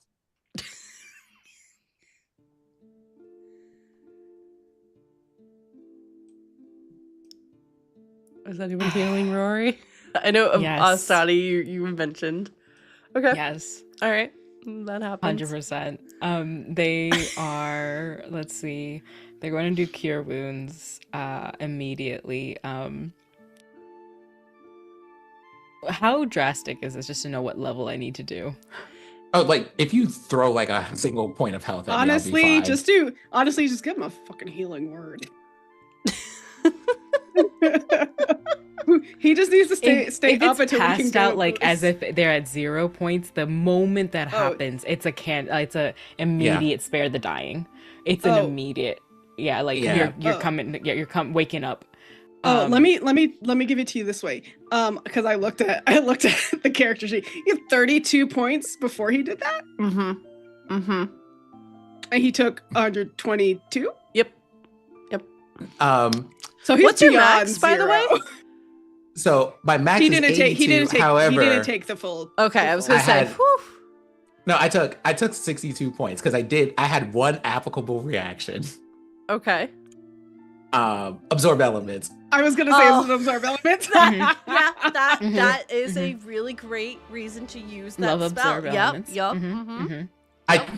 That's funny the only enough, thing that would have worked. So it wasn't recommended on a lot of things, but when I was building this, I'm like, I have uncanny dodge, but what if something happens and I need a backup reaction? And I took absorb elements just for this nonsense. okay. Absorb elements in case his scientific experiments fail. Okay. You find yourself back. Jordan's stressed. This is Tyneal still. I'm so channeling him, and you've literally opened Pandora's box, and now he's like gonna have nightmares of people eating these Trying to put the lid back on, but can't. Yeah, it's very much like, oh, what if someone accidentally puts this in like a drink and they drink it or and they eat it or whatever. Like you've unlocked such a fear in him that was not there before. So, and I just kind of like look around at the landscape. Oh, so it does create some semblance of a discharge. It's similar to chaos magic. Yeah. Interesting. Theodore's armor is smoking. She's like, yeah, fucking it does. God damn it. Oh, my apologies. I thought it was only going to target me. No. Okay. I will need to account for distance, but all things being considered, as long as I have a sufficient amount of rest or sleep,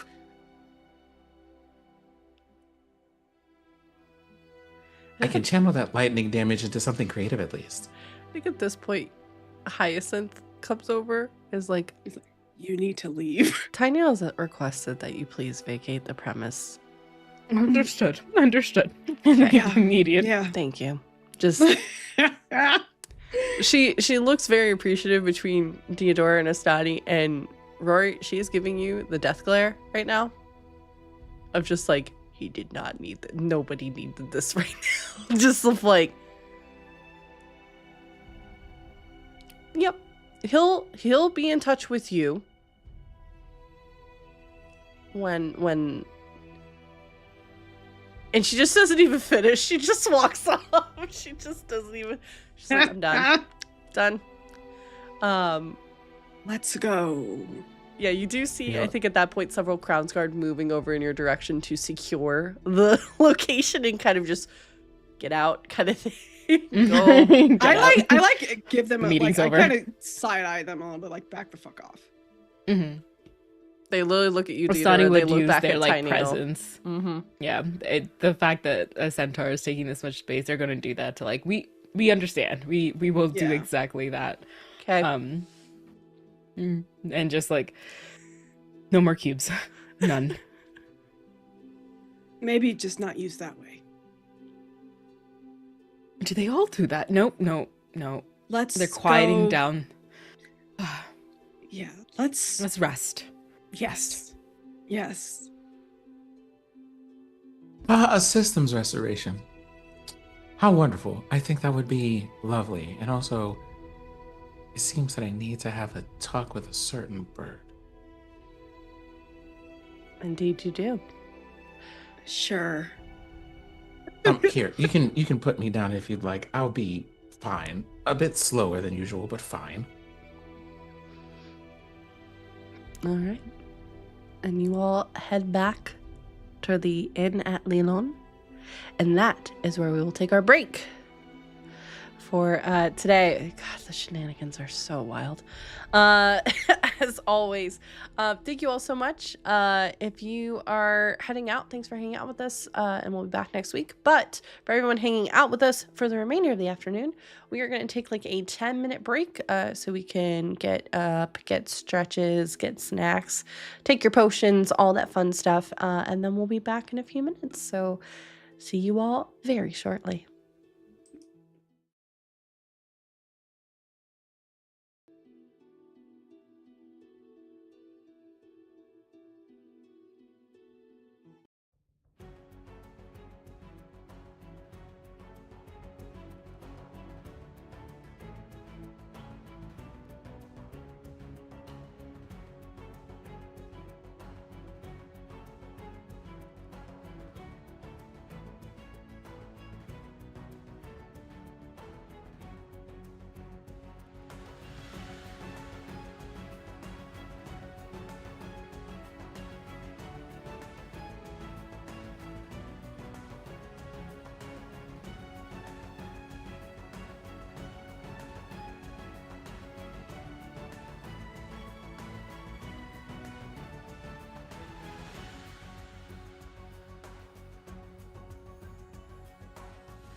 Hello, everyone, and welcome back to Ampistrano.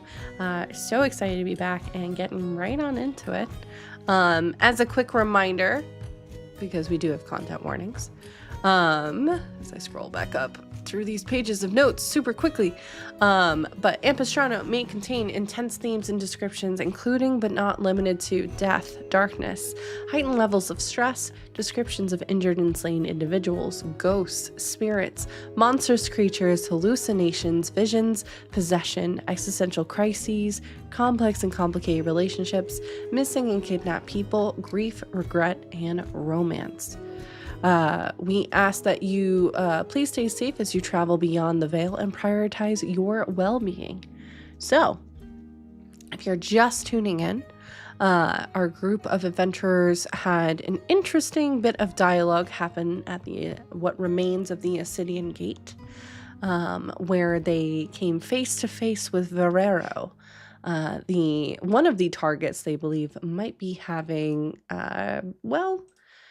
some dubious thoughts and plans and designs in regards to the city, as well as Rory and Blackstone, because essentially, yes, deciding to do a science shortly after all of this, and testing the true power of those cubes of force field protection, whatever you wish to call it.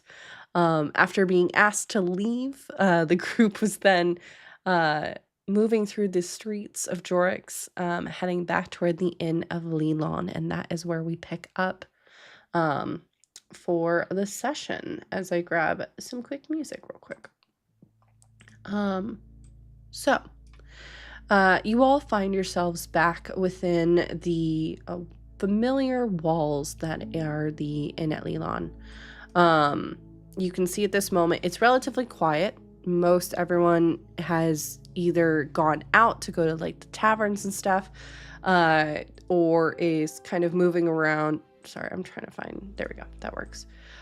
Moving around, getting settled for the evening, things of that nature. You do see Benji up at his usual spot over at the kind of bar / chaos desk where he kind of does his check-ins as you all move in. As soon as he spots you here, "Good evening, Mr. Rubin. I hope you have had a wonderful day." Oh. Okay, I've had, it seems like you've had a day. Oh no, it was definitely a very interesting, but definitely a very good day. Right. Benji, Yes. do you mind if I have a word? I mean, you just had a word. You can have a conversation, though, if that is what you are looking for. Theodore rolls her eyes and goes to the room. Like, I fucking will. annoying. That's so pedantic. I will see you two. Like turning to look at Astani and Diodora. I will see you two in the room shortly. I imagine you would like to be a couple of paces away from the lightning rod, as it were. What does that even mean? You just hear Benji pipe up saying. Theodore just gone. I In the did room. I did decide to learn how to mend things, but perhaps I should have taken the time to learn how to clean clothing. Well, you live and you learn. But yeah, step on back to my private areas of sorts, and we can have a bit of a word, as you said. And I follow Benji to go and do that. Okay. He's got a just off of the kind of desk. At first, it looks like an office, but as you walk through, the illusion fades away, and you can actually see he's in his private quarters. Bed off to the side. He's got a small kitchenette. Everything's much nicer than it is currently in like the room, for instance, you are staying in.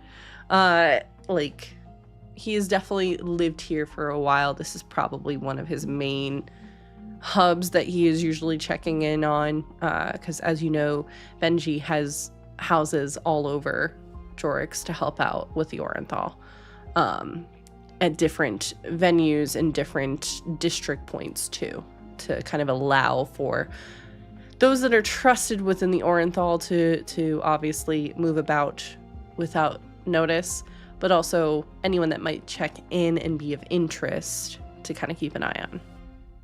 So you kind of see he slowly moves through. Do you care to have a drink of some sort, or no? A drink is fine. Also, a small length of rope, if you have some. Why rope, if you don't mind me asking?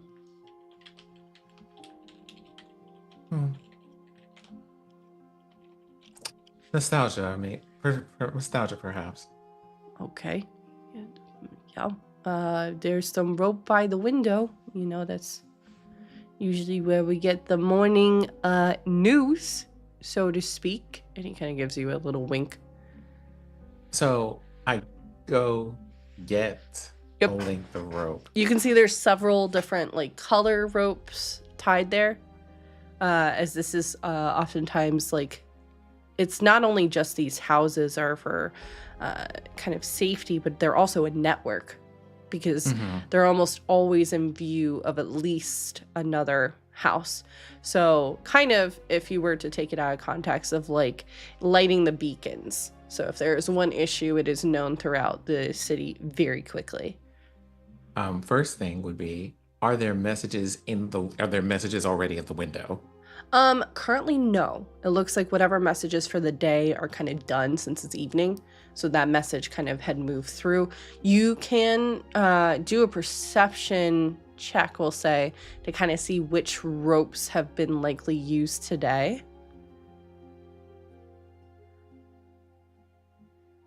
Because Benji, as messy as he is, does keep That's a things. 26. 26, yeah. You can see that the feather had been used today, as well as the ever-present black rope, which I know it's been a minute since this was brought up earlier this season, kind of represents the docks. Danger. Yeah, danger, which has been ever-present for like the dock district, for instance. There's a feather, and then there has been a what looks like a red rope and an orange rope were both used, which, based off of your history, you would know those are often warning signs. So likely the black was used for the docks, and then the red and orange were probably used for whatever happened with the beastie moving through the city, of like warning of like, hey, you're in the red zone, you need to evacuate, get people out, etc. Okay, so I go to the window and I look for a combination of rope that just kind of expresses there is a the arrangement would be something to the tune of, there is an invisible danger in the city. Okay. There are a plethora of colors and there's a plethora of items, so I will let you decide what that looks like, actually. Well, I mean, for the level of danger it is, I think it would be easy to say either black rope, because if it's extreme danger, or like the step before, like the rope color just before Gray that. would be the one before. Yeah, gray. Okay. There would be, there is a danger. I think the feathers are for, well, I think the things that they use from place to place are different. I think in the river cities, they use rocks. In the port cities, they use feathers. So for the port city, I would say high-ranking society members are involved and pull that feather. Yep. So that might likely be a hawk of some, like a sea hawk of some kind then, because it's a higher ranking member. And the knot that I would tie would indicate I have recently encountered that danger. Deadman's knot. Gotcha. Okay. Yep. and just kind of leave that on the table for Benji, like between myself and Benji for when they return with whatever beverage they come back with. Gotcha. And he clocks it immediately and he goes, had a busy day, I can definitely see. I found out about some really interesting pieces of gum. I am sure you did. I got some for you if you want some. I mean, you know I won't ever say no to something that you are offering me, you know. I will also not charge you a finder's fee. Oh, I was about to ask what's it gonna cost me, you know. I pull out five of the cubes. Don't actually eat them, but these create 200-foot wide barriers in whatever area you throw them in. Ooh.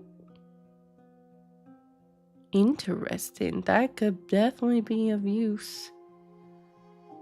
Well, we have to do one. We have to do one for the crew, as it were. Mm-hmm. He kind of doesn't touch it after you said don't eat them, but he'll eye it and just be like, well, you know, the winds of fancy always appreciate your generosity. So, I'll make sure that your message gets to who it needs to get to. But I've got some messages for you, Mr. Rubin. Mr. Benji. Mm-hmm. Just, you know, be careful maybe coming back here to this establishment. There's been a few people who have been coming on in, asking some questions that I haven't laid my eyes on before. And, well, then they, you know, leave. But of course, you know, as the winds are, we're aware. Just be a bit more careful as you're moving through. That's all we ask, you know. Just to be careful. You know, a certain star wizard would probably have my feathers if anything were to happen to you on my watch. So that's all. It's just more so wanted to check in, make sure you're doing okay, kid. Although with the message you just gave me, not looking too good. But you're alive. Well, you here? He just kind of gestures to you. You're here and you got a good group, it seems like. But yeah, just maybe instead of going out the front door, maybe you come in through like the side passageway. We can prop that open for you. It's not that I don't love seeing you here, kid. I just don't want you to get in trouble, and there are eyes that are clearly looking for you. You know, it's a kind of complicated situation to explain kind of what's going on here. Well, let's just say... Gonna be honest, kid, it's usually very complicated, whatever it is with you. I don't question it, because guess what? My business is making sure you're safe. And your friends. They are your friends, right? They are. Okay. Then that's all I need to know. If you wish, I'm going to say, don't tell me out of obligation. If you feel like telling me, right? Because we're friends, right? Right? Right? I would say more than friends at this point. I was going to say you hesitated, so it was concerned for a minute of like, maybe I'm not reading this correctly. And you see him like starting to like have an existential crisis with that for a second. I thought about friends, but friends doesn't seem like a proper word. More like brothers. That's the word. You always think of everything, you know, so scientific and whatnot, you smarty pants. Anyways. You have no idea. So foreboding. He just looks at you and goes, I appreciate you telling me about your life and what you've been up to. And obviously, on a different night, under different stars, I want to hear all about what you've been up to. Have you been getting into some trouble in Illipin? I want to hear all about it. But just, my main thing is I just want to make sure that you are safe, you are good. If you wish to tell me things, you know me, I am a vault. They are not going anywhere. But don't feel like you have to, okay? Because even within the Orenthal, it's sometimes good to keep some information to yourself, you know? It took me a while to remember some things, but one of the things I definitely remembered was that you are safe to tell things to. I wanted to ask you some questions. Sure. Is this on Do the you have- record or off the record? Well, I mean, whether it's off or on, I still need an answer to it. Well, sure. I just mean, am I now approaching you as your brother? Right? Mm-hmm. Or am I now approaching as part of the Orenthal, not quite Triton level, because listen, they just can't handle all of this, but like still a higher up member, you know what I mean? So what hat, and at this point you see he actually, who's this, which hat, and he gestures, which am I wearing in this situation? Am I coming with you, brother, or as a high-ranking member? This is your member hat. Okay, hang on. Disappears for And a actually second. goes and gets a Yep. gets a hat. Yep, you see he has, instead of his kind of little miniature top hat he was wearing, with like a small feather, he pulls out what looks like a small captain's hat that is largely dusted, and is kind of ripped and shredded in portions. And he dons it, a little plume of dust kind of coming onto his head. It's been a minute since I've had cordial visits like this, talking about, you know, business, you know, special occasions and all that. So, Brother Orendal, member Blackstone, what can I help you with today? Do you happen to know where a certain Star Wizard is? Yes, he is in the Brainiac's quarters. Erudite quarters, you know? Of course he is. Yeah. He is changed schools. He's no longer where he was before when you were here. You can find him at Werwin, which it's, you know, it's high up there. He's the headmaster there, because of course he is. It's funny you mentioned Star Wizard too, because your buddy, your fellow, not initiate, what is it? You were an intern? What's the words? Sort of. Sure. Just a student. Okay, that word. He's now headmaster of the old place. Huh. For better or for worse, right? Well, that certainly means things are interesting in that place, but likely in a good way. I'm certain people know a lot more about dragons than they intended to. That's usually the case. Isn't it always a dragon and a wizard? Anyways. But yes, he's over there. His granddaughter also lives with him, since, you know, he's getting on in age. She is aware of Orendal business. She has already been inducted. She is a lower rank member compared to you. Although you've been inactive for this area, you've been active in Illipin. So yeah, she is aware. She knows of you. She was a bit younger when you were last here as well. But yeah, she's largely handling most of the affairs. I believe he's trying to transition everything over to the proper peoples, so that way eventually he's got this wild idea about retirement. You know the guy, he's never gonna retire. It's just not in him. It's just, that's like asking an owl not to fly, right? It's just not gonna happen. It's not in the nature, right? You know, that's true. They always do find something to do, and normally, for some reason, it's more troublesome than the last thing they retired from. It usually is, and I'm not gonna lie, being back here in the city, well, there's like, you know this, I am a betting man. I would bet that there's gonna be more trouble because of that. I love you, my friend, but your propriety for danger and trouble makes me a very rich man, I'm not gonna lie. Well, it's very possible that you might have a lot of work to do. There's a tower that needs to be found. There are It's buildings already that been need to be located, kid. We've already located it. I'm appraised of what happened. Everything that happened today, which was largely supposed to be secret, the Orenthal is very much aware of it already. Oh, so you plan on charging them to get that information? No. Well, other people. You, no. Other people, yes.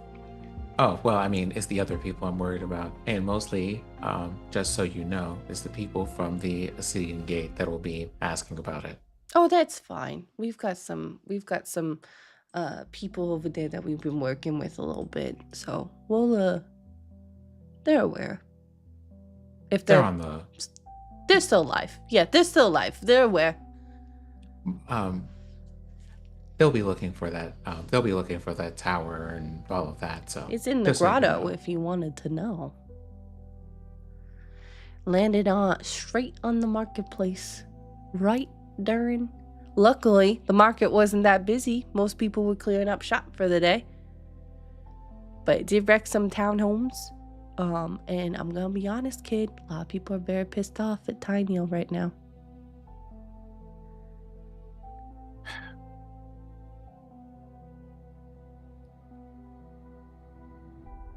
It's not good. I feel for him. I really do.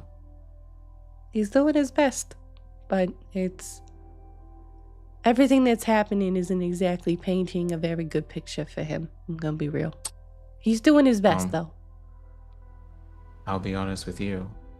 If you wouldn't mind keeping an eye on him, I'd appreciate it. There is let's just say, there's a plot against that man.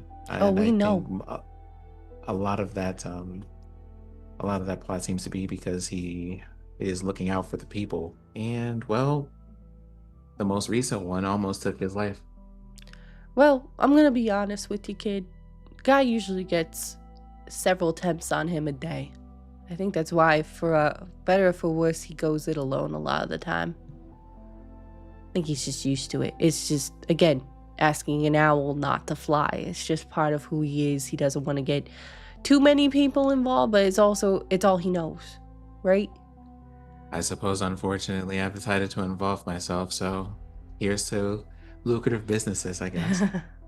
Speaking of lucrative businesses, how active are you wanting to be in the Orendal? At the moment, I feel like I'm going to be pretty active whether I want to or not, so might as well make use of it. Well, I was gonna say, there's, well, not quite a plan just yet. It's kind of being worked out a little bit. You're aware of the tournament, the big tourney that's gonna be happening, right? I heard a bit about it. Yeah. Well, let's just say some members of the Orenthal feel like certain higher members of society are very much burdened by the physical means of this world. Do you get what I'm talking about a bit? Not particularly. They don't seem to be having a lot of problems these days. That's precisely what I mean. So I don't know, thought about maybe creating some problems for them a little bit. I'm not saying killing anybody, right? Because no. But I'm just saying. Are we certain about that? Well, I mean, if it happens, it happens, right? To be fair, I could give a flying ass about these nobles. I could give a flying ass about those that don't care about this city. So we have a list. And we thought, as they are by chance celebrating during the big tourney, we might go into their homes and unburden some of their possessions, so to speak. Again, to help give some money to the people, because we know Tiny'll is doing a lot. Word on the street is he's going to help supply stuff for the upcoming winter. But you know, that is great and all, but gold helps more. And a lot of people, I'm going to be honest, kid, a lot of people want to leave this city. A lot of people want to, but they don't have the means to. That, and some of the grounds guard, not going to be, like, well, I am going to be real with you. Some of the grounds guard aren't letting people out. I know there's this big curfew thing. Tiny'll just initiated that tonight, so I'm sure that played a part in it. But I'm gonna be so for real. I don't know if maybe they're getting some other directions. Some people are being let in, some people are not being let out. Well, if I can be honest with you, let's just say some people are.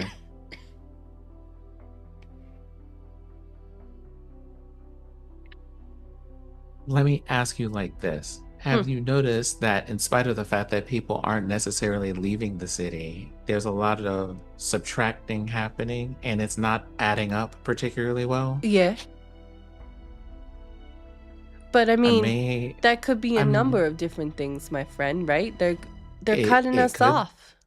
I mean, it could be, but let's just say I may have stumbled onto a particular type of why, and that is why that rope is gray. That's also why that tower ended up in the marketplace. I figured as much. If it especially has any business to, and I'm sorry, my friend, again, you haven't been exactly discreet. Several Orenthal members saw you and your little friend group heading over to the graveyard district. There's been a lot of disappearances over there, so I'm just saying, just be a bit more aware is all I'm saying. Well, it's been, how long has it been since Illibin? Well, how long was it when I went to Illibin? Easily like almost a decade. Like it's been a while. So Benji, I'm not gonna lie to you. If I'm not mistaken, from what I remember, it's been about a decade. You know, I have never been one to have a welcoming party, and certainly not one that waited a decade for me to arrive. For sure. But again, we also have to be concerned, because I'm going to be honest, and you kind of see he looks around for a second. Hey, Benji, are these windows in here opened or closed? And I think they're Benji closed. They're closed. No. Well, like, that's a can't for him. Like, he would know that means, hey, like, do I need to be more secretive at this moment, or are we good to talk in here? No, I will say that based off of that, what you got was him again, and you see his eyes flash. He was checking to see if anyone was scrying. Real quick. Not listening in, specifically like through those things. And you see him relax for a second. Gonna be so for real for y'all. And you didn't hear this from me. Okay? Heard what? Exactly. The storm that was brewing when you left the last time, it didn't stop. We haven't been able to locate that particular hurricane, as a good friend of ours always says. So I'm just saying, we got several smaller storms moving through, right? We got water spouts all over Jorvix, right? And we got a hurricane that's brewing, and we don't know where the eye of that hurricane is. My friend, I'm just saying, just be careful. I heard there is a particularly interesting tropical storm happening somewhere across the sea. Correct.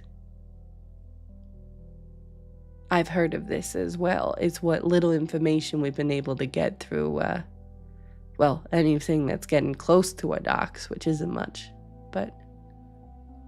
Now, as I understand it, moving to a new home, purchasing decorations is often a very time-consuming adventure.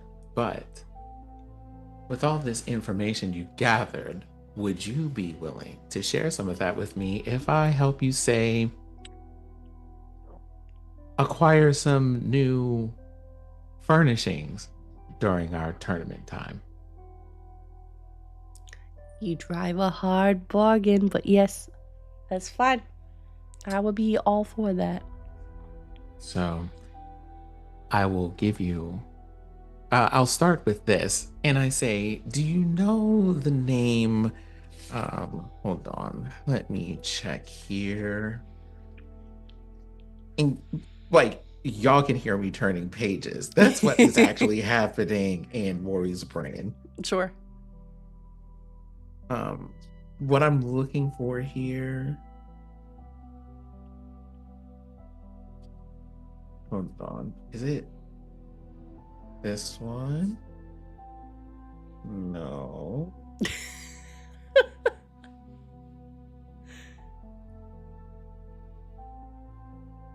Oh, wow. That's a little bit further. Okay. There is basically the name that appeared that was hidden by magic at the mausoleum. What was the name of that family? Oh, jeez.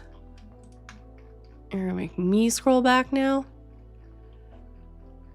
Okay. Jesus.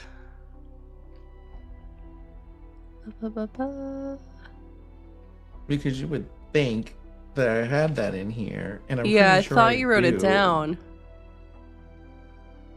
I thought you wrote it down. That's why I'm confused. Let's see, because I literally. Oh fuck. Oh jeez. Sorry, y'all. Hang on. Got it. Okay, yeah. I got it. Okay. I got it. It's Mair. M-A-I-R. Thank you. Porcina is written on the plaque.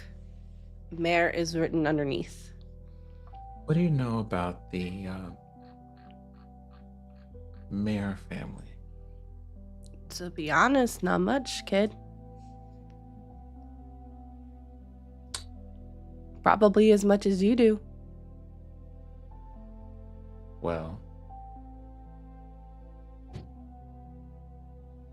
do you think you could find out? Because I feel like if we figure out something about that, some of this stuff that's not adding up just might start to. Sure. I can send my little feathers in that direction. Now, aside from the tournament festivities, what other messages that you have for me?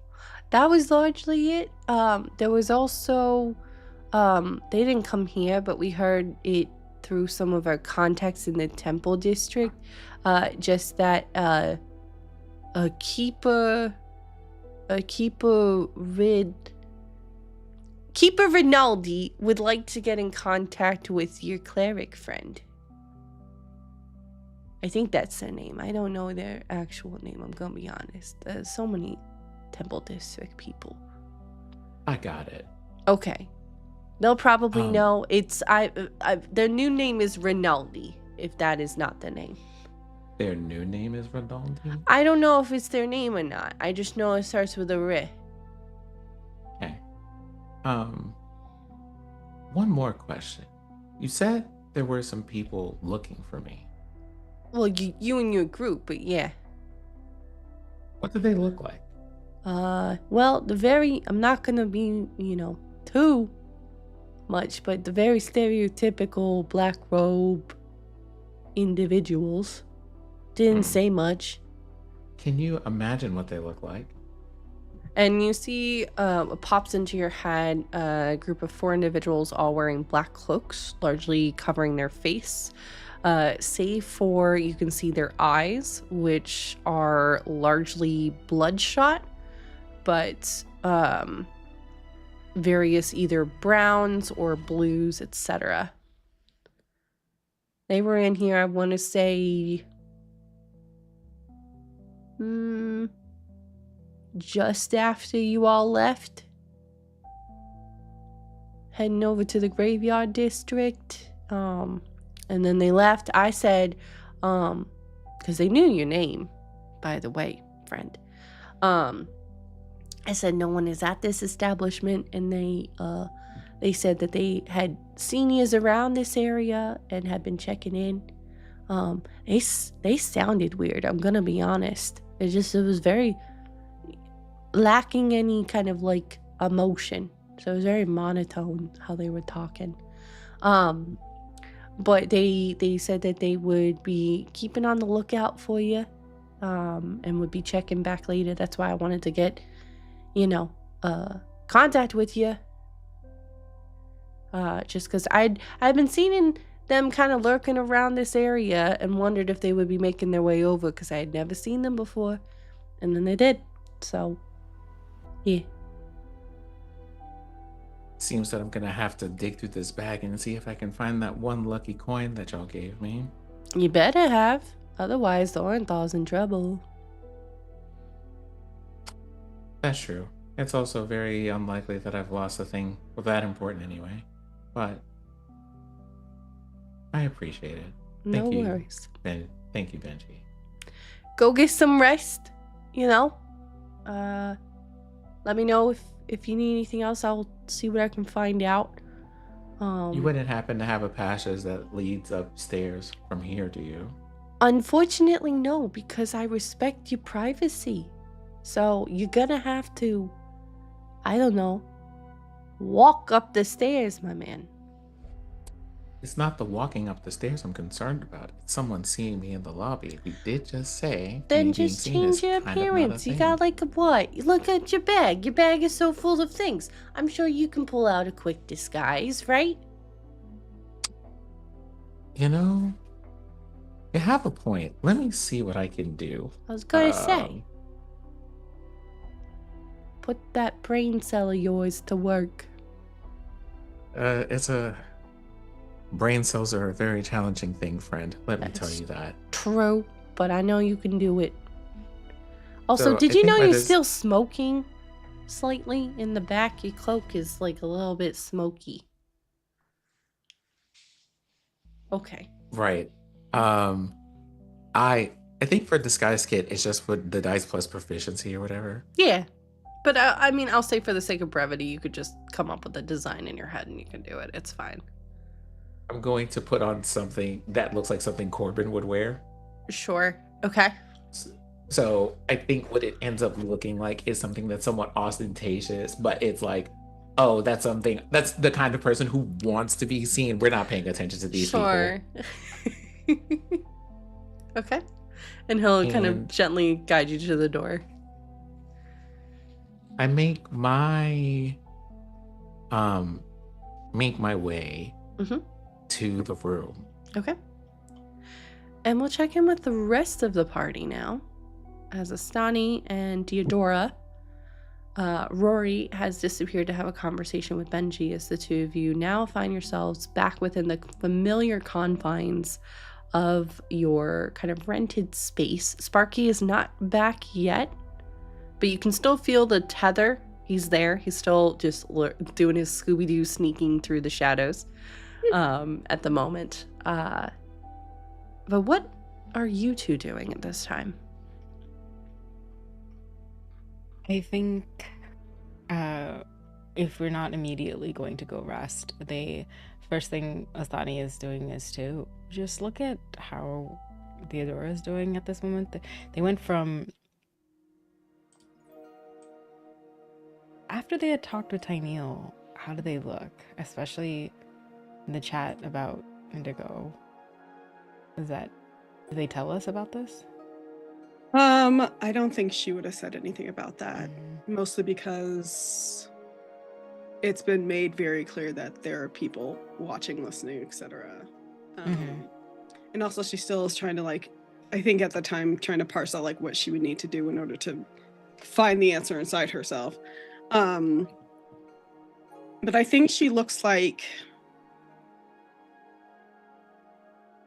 it's a mixture of distress, obviously, just worried about her people, her brother, sadness because she still hasn't had a chance to process what happened in the mausoleum, a look of resolution, and still that anger that seems to encompass everything right now. Then I think in this, yeah, Osani's that they're trying to insight all of this, and they're not going to leave the table.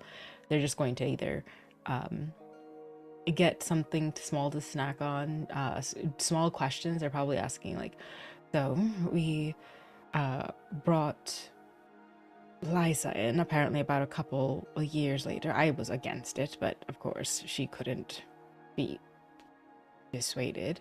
And then just telling her about what has happened before they like had to run through and come to us. And then doing that while, if there's like small foods or things, like doing that while munching on like little appetizers. And every few seconds there's just like a look of, all right, and then keep going just to see the okay, we're good. Then just, I think, ending with the story of, or ending that story with, what could be creating those creatures? What could be bringing them forth? Or the hunger I saw for souls, for life. You have been dealing with this for so long, from what I could understand through context.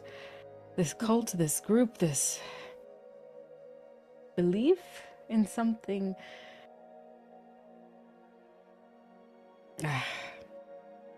And belief in the nothing. It feels like belief in just nothing. It just, the emptiness of it all. Yeah, I still, as much as I've been dealing with it, I still don't quite understand the purpose. If it's somebody who wants to take over the world, then getting rid of most of the people is not that great of a deal. Maybe they don't want to take over. Maybe they just want everything to be extinguished. I know some people want to reform the world into their own image, but to have an image and a belief that is that to not see even one blade of grass as valuable or good, to not even look upon a landscape and see one glimmer of hope is just... Who could join something like that? What could bring a person to such depths that they cannot look to the very the being ability that we all have to see a little bit of hope in another, even if it is for the worser traits? I think as Astani is talking, I think back to the attunement process of my armor and the memories that I saw in the story that was being told. And just this Belsarian's name keep coming up over and over again, and just like that first, one of those first images where it talked about how he had been accepted but always still felt like he didn't belong. And I think when you feel lonely and rejected, maybe that causes you to lash out at everyone else. I don't sympathize with this person, but maybe it's born from that. Yeah, I could see that. The sisterhood, the fellow watchers and keepers. We have ranks and hierarchy, but there is a bond that circulates around, the feeling of family without any blood. Yeah. The worry I have for Liza, without it, we are just two random people who have met at a fire that I happened to be lucky enough to pull her out of. It's strange, For though. you and your brother, I believe, too. Yeah.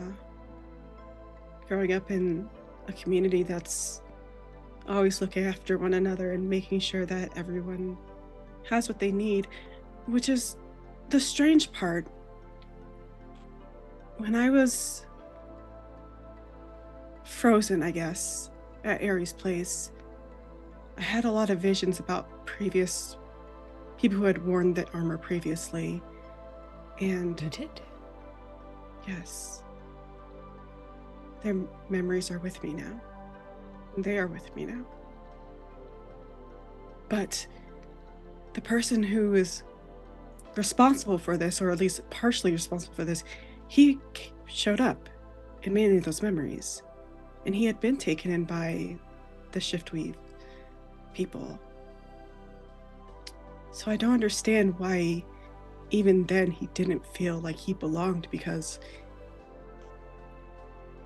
when we bring you in, you always belong. I don't understand.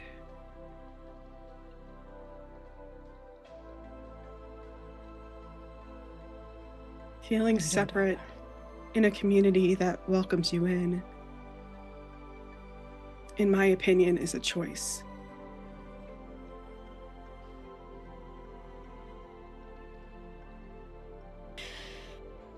We all are a sum of our past experiences.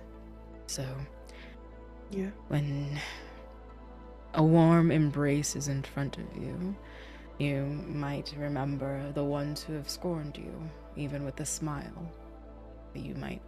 I could think of 1,000 moments as a child that I see friends, but believe them to be holding something behind their back. I don't know those, though, that take those moments in a community that embraces them and then turn against them.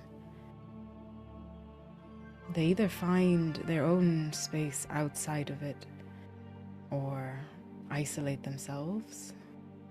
I don't know. But I think you're right that we are all the sum of our experiences, but it is how we process and use those lessons that ultimately matters. And if you're just going to hold on to something so negative and not try to learn and be better, then what is the point? I agree. There are many lessons I've learned, and the lessons never stop coming, no matter how many years have passed or birthdays I celebrate. But there are very few people I have met who take those experiences as lessons. They just use that as credit or evidence. It takes a more humble mind and big heart, patience and forgiveness for yourself as well as others, to fully just sit down with yourself and reflect. But I agree. I believe it can be a choice. But if no matter how many, if the community is there for you and are trying so hard for you, I think it is the choice to not listen. And choice to close the door, not only on them, but on yourselves. Just to try something new that hasn't worked. Maybe your past experiences might be different. But in that, I agree. I do pity them. I just... for those who are joining this cause, this horrible group and belief,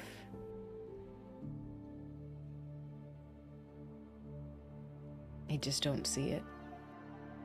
What do they attain from being between those embracing arms?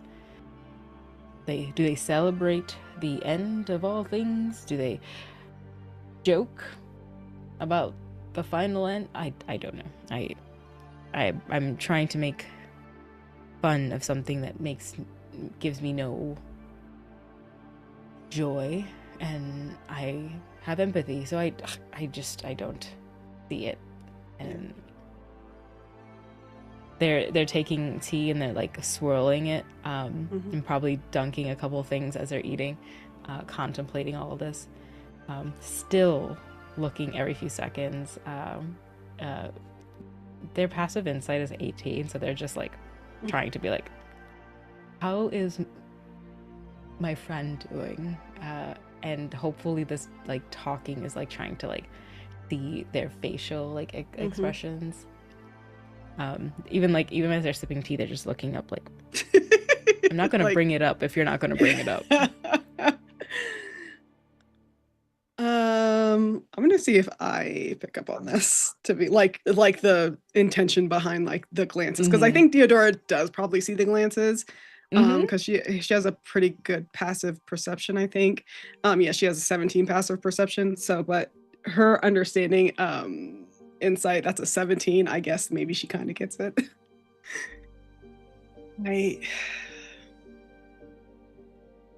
You can just ask.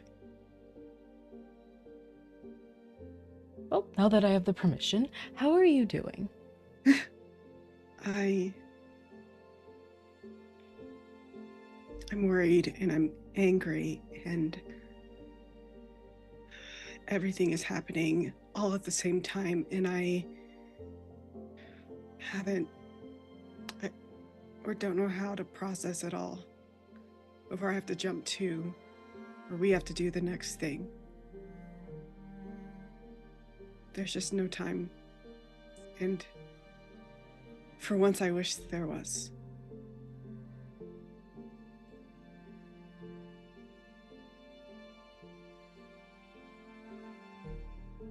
They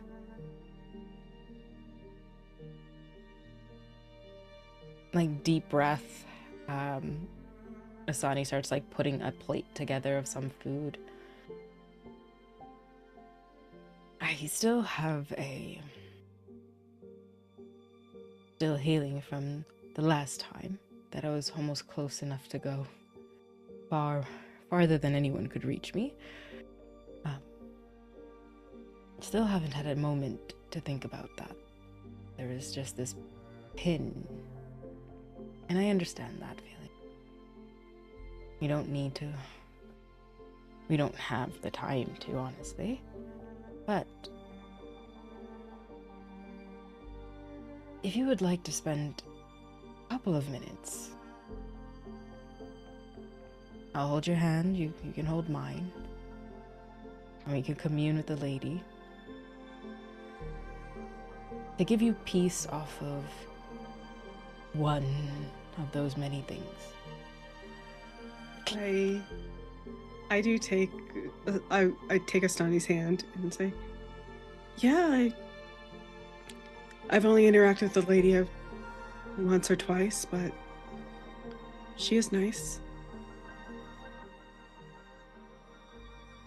We all return in some way. But however you do, for whatever you need, like the currents and the waves, you return to the ocean nonetheless. So, here. And they're going to... It's a form of commune, but I think it's like of questions, instead of questions, like helping Theodora process a couple of things that they would like to like ask questions to. So yes, they could ask questions to like, I know the communist to like, will we do this? You know, trying to figure out information in the future, but like in a way of like how tarot, some people use it to like figure out the future, but it's actually supposed to self-reflect and help process things. That's what Ostani is trying to use commune for. So if they have a question for like, where is Indigo, where, you know, it can, Ostani's expecting like, hopefully asking like, how could they get this answer but also process like this emotion or grief or heaviness better, what they could do. Yeah. I'm so complicated, but that's how I'm seeing it as. I apologize. Okay.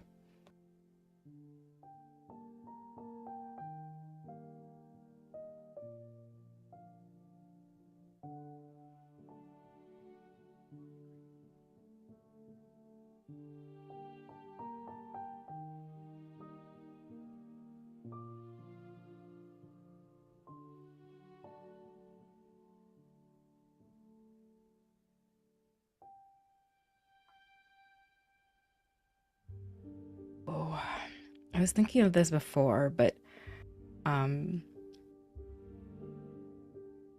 Osani is going to offer something because they are, of course, always working with the lady, something to start this conversation, and it would be these like little bells like that you would put onto like anklets or bracelets, and she probably has one or many on her person, pretty much as like a ring, like, you know, like a phone call. But does Theodora also wear anything, jewelry, bracelets, anything on her? Yeah, actually she has a bracelet that has indigo, her like hair from indigo from Rogier and herself braided into it. And they all had one. Oh, and I have the was it a locket? I thought it was like just a big stone. Right. Okay. Yeah. I didn't remember it being a locket. I thought it was something else. I think yeah, I have because those they're things. holding hands, they'll feel for that bracelet, and I don't know, it's been hours, the calluses that are probably, you know, from wielding their weaponry, they're imbuing it with, not giving, but like imbuing the commune with remnants of who Theodora is, who they're aligned with, and like the experiences of, like, you know, the braided bracelet, the weight of the fight on their hands, how their skin feels in Osani's. They're just like putting that into there, as well as the little bells that Osani will like literally pry off and put into the center. Not me realizing I was muted on OBS. Anyways, so yes, I just realized that now. I was like, I was asking those questions and no one can hear me. So I had asked, just so our audience is caught up, what you were bringing into Anchor, and the first of the questions you were asking in regards to brother, correct? I actually would look to Theodora. Okay, Like, Theodora, what would you like to ask? I think my first question would be, are Demelza and Rogier, will they be okay? Like, she knows her brother escaped and she is worried about him, but she just can't help but continue to feel guilty over her friends. The bells in the very center give a dulled ring.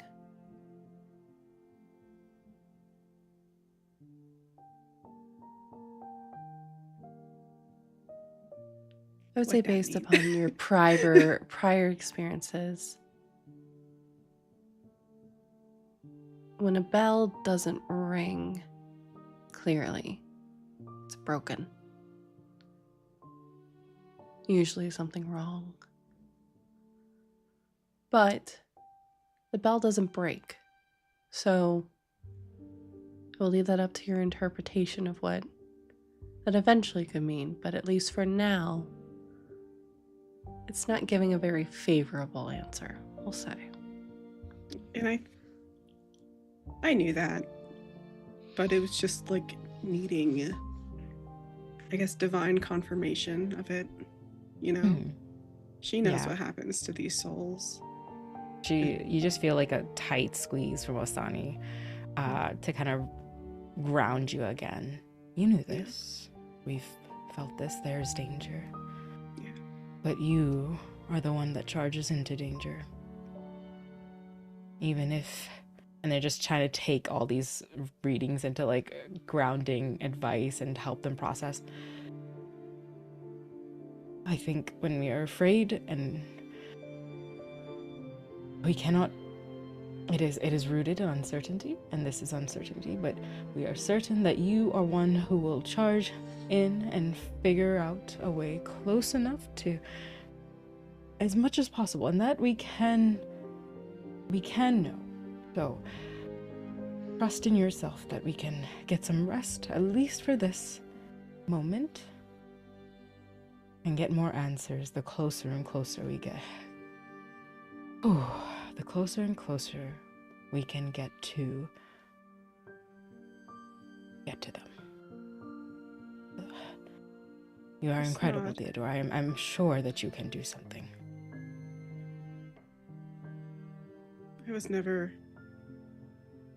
I never really understood the spirit stuff. That's more Blackstone's area of expertise, but I can fight.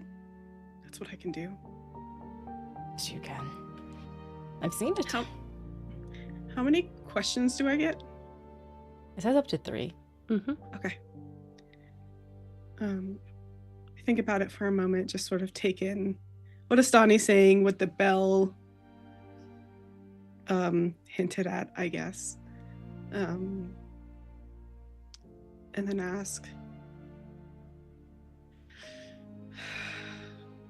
oh gosh, I'm trying to think of how to phrase this. Are my people safe? You feel a wind moving through, not the room, just the space that you are holding in this moment. And the shadows around the bells elongating, growing. There is, after a moment, the bells ring 3 times. Clear, not dulled. I think you see a smile across my face for maybe the first time in days. It's shaky. Same with, but it's there. Astani. Like relief. That is strong. I think as much as there's part of her that wants to ask specifically about Indigo, she's going to take that as being like he's okay too. Because, yeah. And instead, I think she asks, will we be able to help the people of this city? You see in this moment, as the shadows kind of go back to normal, as it kind of like resets with this new question, a coldness settles in. The shadows growing and then fading, growing and then fading. And the bells ring 3 times. 1 clear. The second dulled. And then clear again. So probably some casualties. But Expected. yeah, that's not surprising. As long as we can help, that's all I've ever wanted to do. The way you told, what was that? Ferrero. Yes, was that the one who kept talking? Yeah. You are helping, Theodora. You're helping for each and every day and for each moment that you present yourself in front of the situation and call your principles and your beliefs out loudly and push push others to do so, like the clerics who are so worried. They weren't helping. I think the things that I am certain of is that we will help. How much we will help, I am worried for as well. I think we will just do what we can and hope that there are others out here who will do the same. There's only, well, Theodore, like, kind of like, I guess, there's 5 of us? There's Tyneal, 5. and Sparky.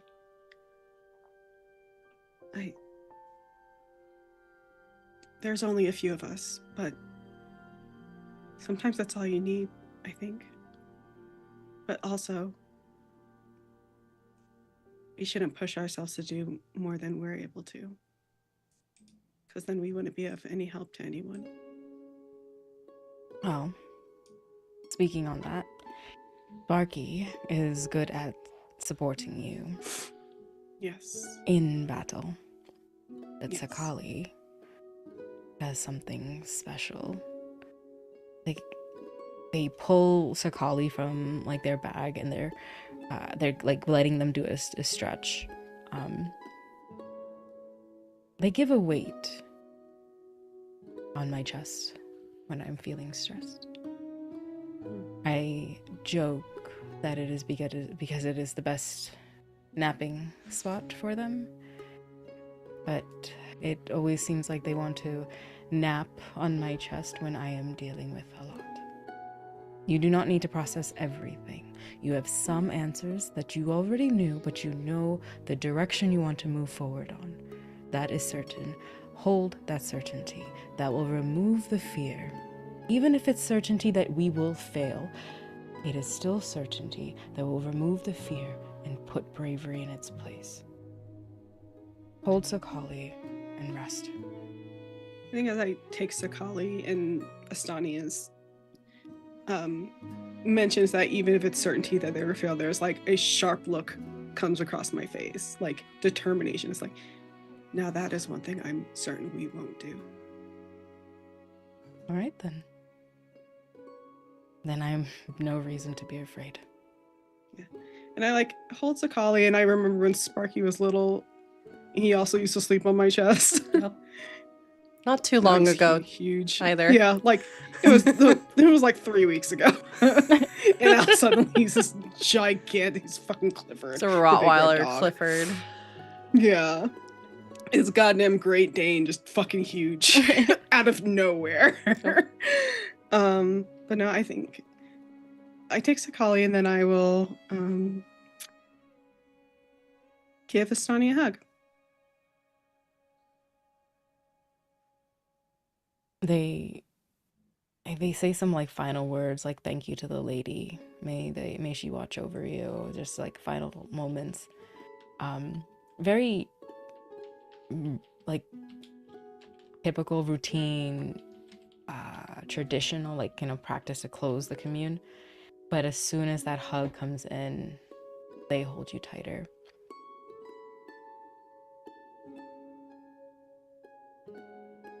I don't know when Rory is returning, but I will go up as well and sleep. I think I'm gonna wait for Sparky. You take care of her, and looks at Sakali just like, I won't get up to go. Thank you. And we'll say probably at that moment, that's when Rory finds his way back up to the room. Hopefully I'm not interrupting anything. My apologies for keeping you. It's okay. Nothing to apologize for.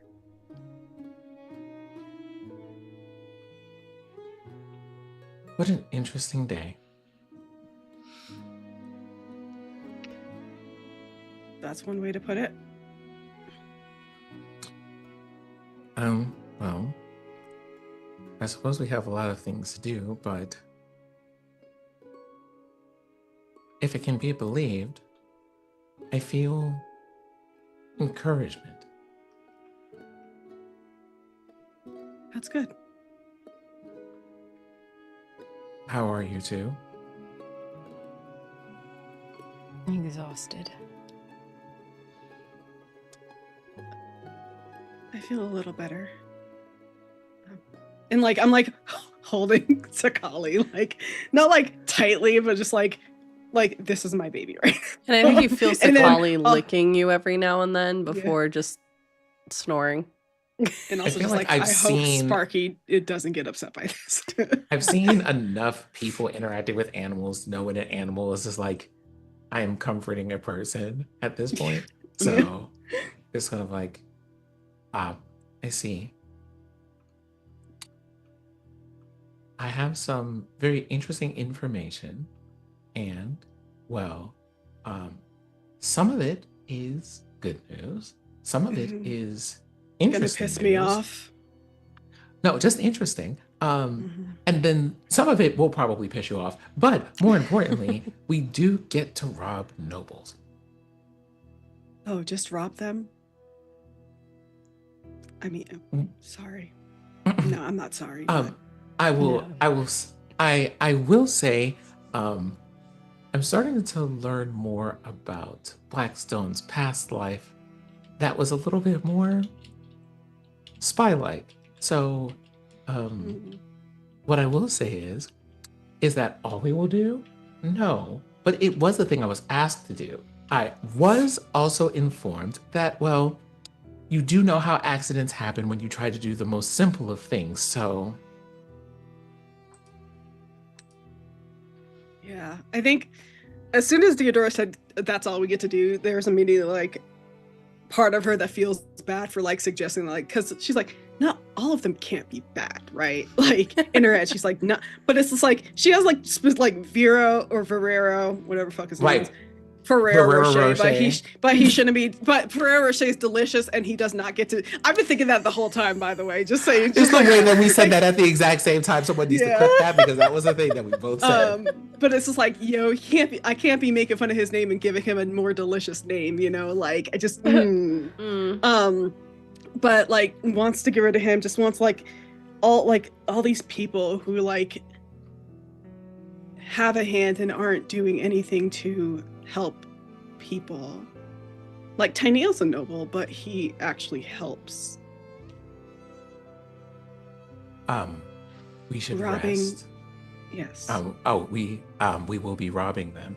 I also have some additional information for you, but that can wait until morning. For tonight, we can rest in relative safety, but we do have a lot of information to discuss before, and I do emphasize before, we leave this place tomorrow.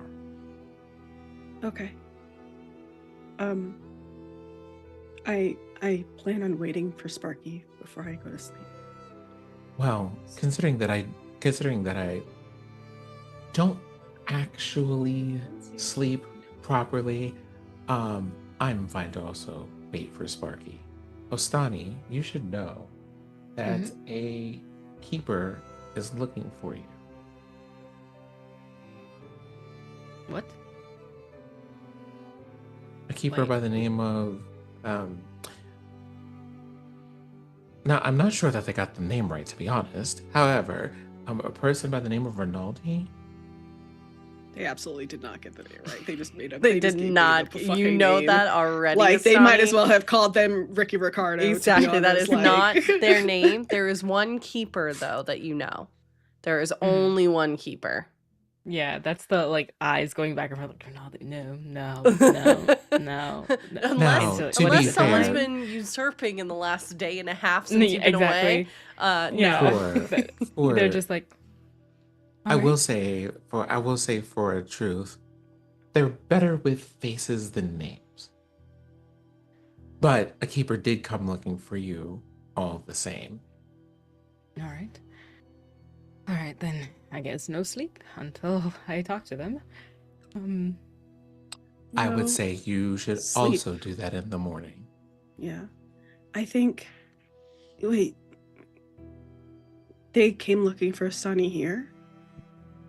Or just around? They happened here specifically. In How did they know us? A No, I number don't. of The people. DM's making a face. DM's making a face. Benji had a couple mentioned of- that words had been expressed outside in the temple district Okay. of wondering where Okay. they were. Okay. Okay. Yeah. I was just like, I was like, I thought she we were did supposed not to like come down not- here. She's got I'm so like, much people to should do. not. Besides those freaks who Oh. are following us, people I should was going not to know say, we're here. well, I mean, I was about to say, like, people been looking for everybody in the party up here at this True, point, so. but she has no idea where But not just not Astani this even person. is. Yeah, she has no idea where Astani. Okay, The last thing so- she knows is Astani was sent off to the Ascidian Gate, and now the Ascidian Gate has been destroyed. So Okay, yeah. so Redcon time. And that was like 3 days ago Yeah. when the Sonic got went. So. Like the keeper, apparently word in the temple district and among the keeper is that they're looking for you. I'm assuming possibly for some kind of report or something like this, but honestly, I do not know why they are looking or what the rumor was, just that they are. On the note of, are people looking for us specifically? Well, in a word, yes. And that is what we will be talking about tomorrow morning after some sleep. Yeah, well, that's not surprising. What's his face already not even subtly suggested, but just downright hit the horse over on top of the head that we were being spied on. That there was a network, people watching out for us. Well, I suppose we have a network of people who are on the lookout for us. And as I have learned today, we do in fact have a network of people who are watching out for us, and we all have Blackstone among a couple of other people to thank for it. Thank you, Blackstone.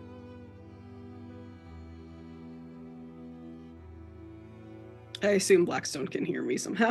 there is, so all of like the lights and colors on Rory are indigo, right? There is a flash of cobalt blue in his eyes. There's recognition there when you speak to Blackstone.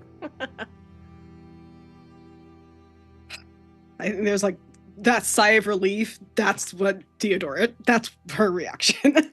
Just, it's been like weeks now, and like she likes Rory, but it's like I haven't heard from Blackstone. He's just been in there like doing I don't know what, some shit, like some science shit that I don't understand.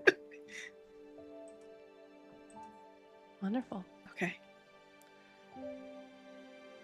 All right, Astani, are you heading to bed? Yes. Okay. They were like literally in the middle of like, oh, I have to go answer. Oh, no. Rory is right. Sleep. Yeah, we're like Sleep. Rory and Theodora turning Stani's like around, like go to bed. Okay. Keep- Hold on for a moment. There's only one. So, yeah. Well, I guess there's a good thing that there's only one, because that means you'll know exactly who you need to talk to tomorrow morning.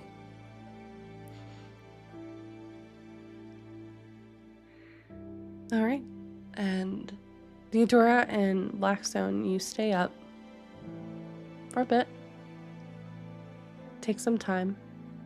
But after a few minutes, probably shortly after, I don't know, does Astani snore? I don't think so. Okay. But yeah, I can think kinda it's just. I Tell- think like with all the bells that they wear, the little ones when they're breathing, there could just be a little like Ching.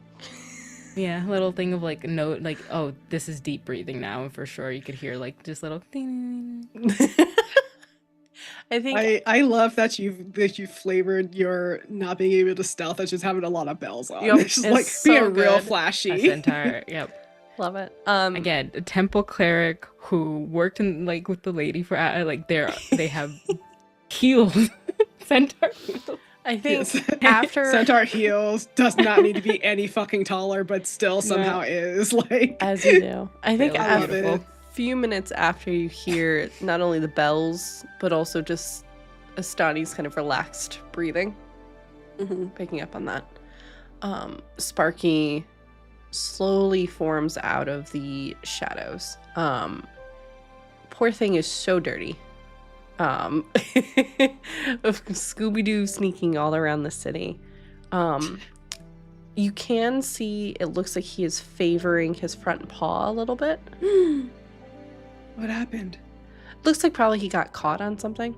Not necessarily like he was spotted and attacked. It just looks like he was, in his venture to be super sneaky, probably wound up in like running into like a gate or something like that, and just kind of he's fine, like he's putting weight on it, but you just see every now and then like doing the very dog thing of I'm gonna lick my paw, like just to make it better. I tend to him. Yeah, Obviously.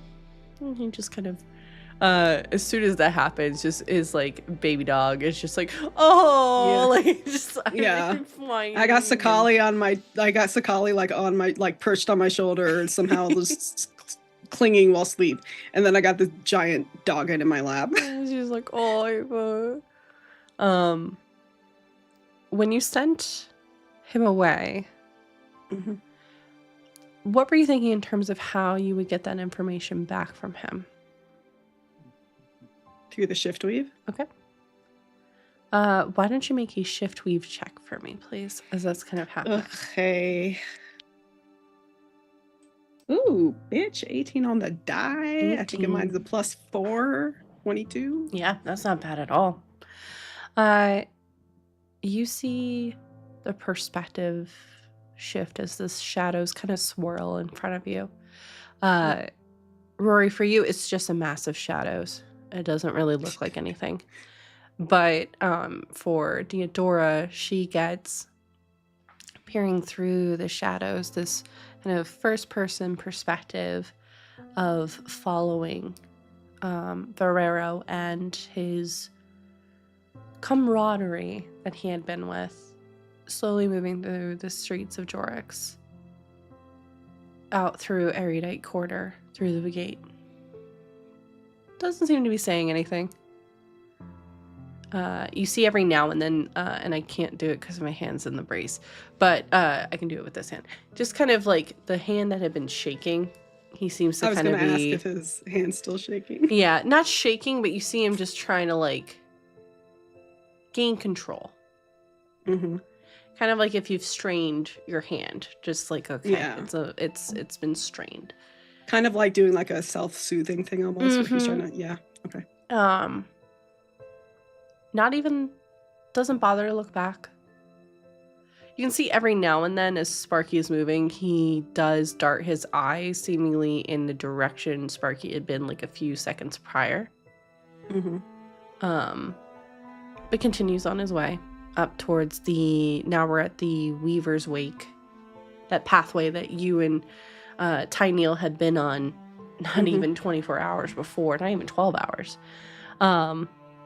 Walking by, and you can see the remains of where the battle took place, and you see him kind of pause, and he looks to one of his guards who gets off their horse to kind of look around the vicinity for a couple of minutes. Seemingly satisfied, they continue onwards. They move up to the Cloud Top District. Still no words. Kind of see every so often he will hum to himself, kind of like he's in thought. Very much an autopilot, to the point that like every now and then those around him have to correct his horse, because his horse starts kind of veering off the path if there's kind of vegetation around and want to like munch on like the grass around. Gotta free that horse for sure. Let that horse eat the grass, bitch.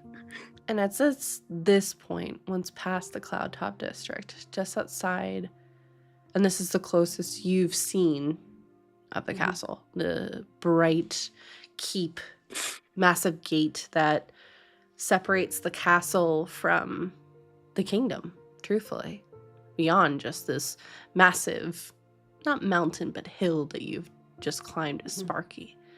You see guards stationed. You see the banners flying in the air. You see individuals milling in and out as some are heading home for the evening.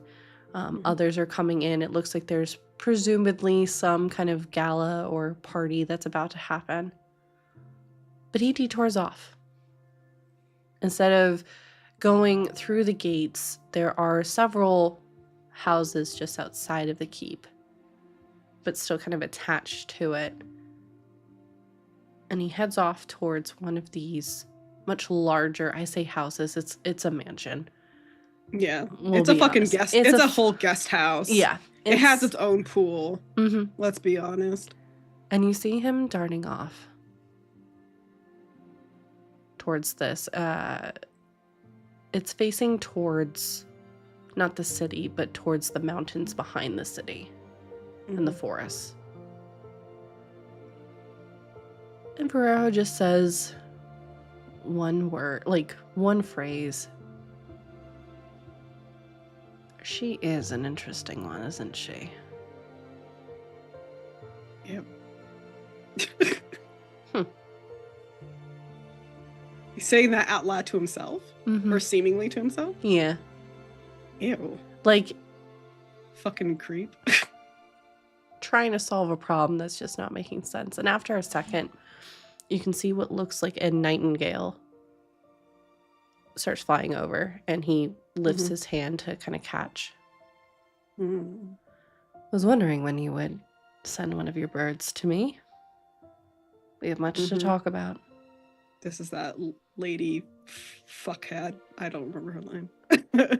He did mention birds, so that's my assumption. That it's one of her birds.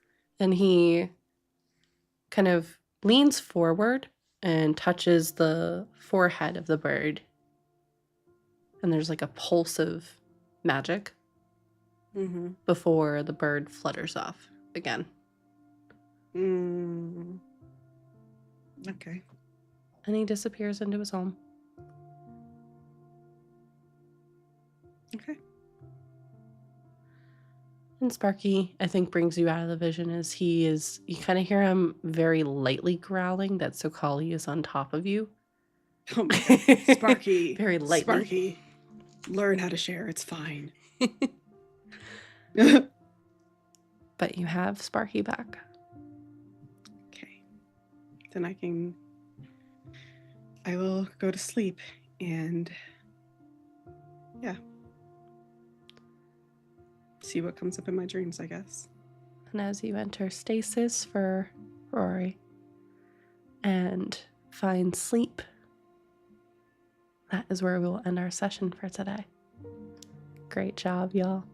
Thank you so much, y'all. What an incredible session. The intrigue, the oh boy, there's just so much cooking and I'm so excited. But yeah, I have been All that's in my mind is I'm gonna fucking chop that goblin. take a shot every time you say that. All I will got be is passed out, Yep. bitch. I need 2 D20s. You need us to roll 2d20s? Yep. Oh. What could that be about? You want one from each of us? Mm-hmm. One for each of you. Except for the DM. I figured. It was a really good 4. 4 is excellent.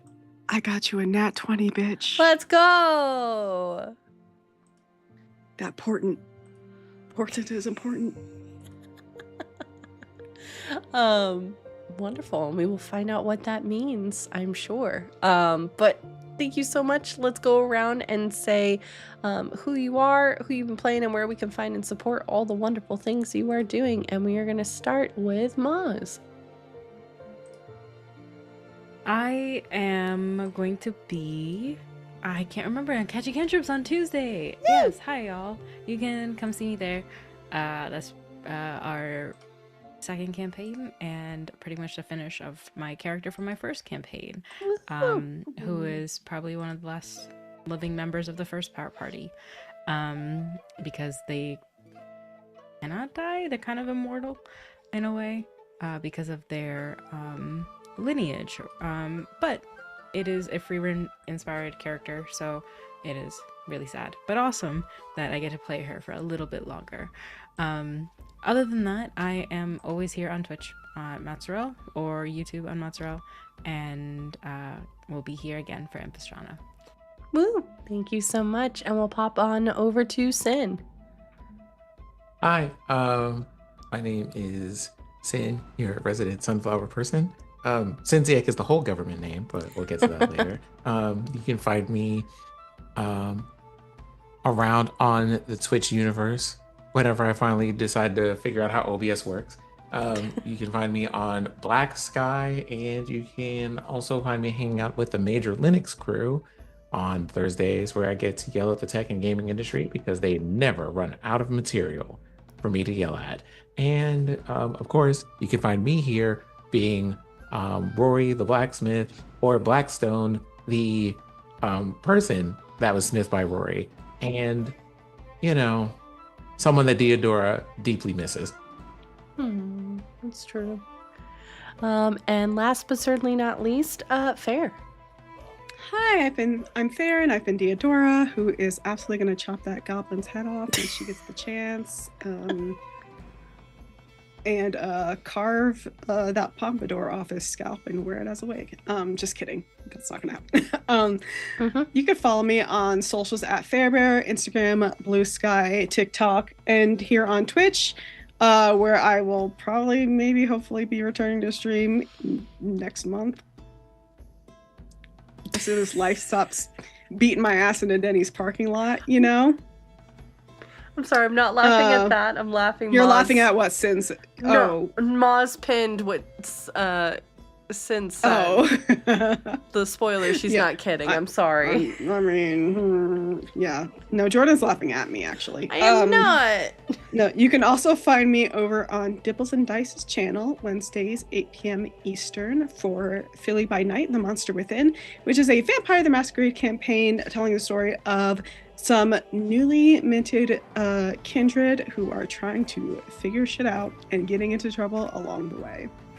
And yeah, I do other stuff and things that I will announce when it's available to you. Wonderful. Don't know what else to say. And as mentioned, I have been your storyteller. I will be back here tomorrow doing some Dragon Age 2. And then streaming this week, so pop on by for shenanigans as usual. And then, of course, tune in on Saturday for our brand new episode of Ampistrano. Subscribe to our YouTube. We have new episodes coming out every Tuesday and Thursday, so you can catch up on all the things. And if you haven't yet, you can do all of those things as a belated birthday present to Jordan. Yep. And as a upcoming birthday present to me. Yeah, exactly. Yeah. Double birthdays happening. Come on. Give us subscriptions. Yes, and please. money. And subscriptions. Money. Yeah. I was going to say Kofi, ko-fi.com/DND Jordan Lee, Kofi.com/Fairbear. Go do the things. All the wonderful things, including Sin and Maz too. That allows Money, us to do a lot. Yeah, that allows us to do a lot of things. I'm working on revamping our Patreon a bit just because it has been quiet. It's been a minute since we've done a Q&A with the cast, so maybe it's about time we do another one of individual. And I'm currently trying to plan one for maybe the end of the season. So yes. Plug the one shot. Oh yeah. Didn't we have a goal? It's been so long. We had a goal of we hit a certain amount of Patreon, but I'll also extend it into YouTube. We're almost at 300 subscribers on YouTube. If we hit that number, we will do an Oops All Familiars one shot. So I think we can do it. Truthfully. And we'll say for Patreon if we get to 5 patrons, which I think we can do. I think that's doable. Maybe. We can do that, which would be really, really great because that'll allow us to do some awesome things. We have some art that's in the work, y'all, so you'll actually be able to see like the world of Ampistrano and stuff too, because we have some amazing artists working on landscape things. So, and it'll also allow us to start doing like award festivals and stuff too. We have a lot of things that we want to do, but we need your help. I won't lie. So, yeah, if you can, great. Tell everybody about us. But we're going to get out of here. We're going to roll our credits. We're going to go raid someone awesome. Please feel free to use that raid call. If you're watching on YouTube, thanks for hanging out with us today. We appreciate you so much. If you've been watching on Twitch, thank you so much for watching and hanging out. Thank you to our wonderful mod team as well. And we're going to get out of here. Bye-bye, y'all. Bye-bye.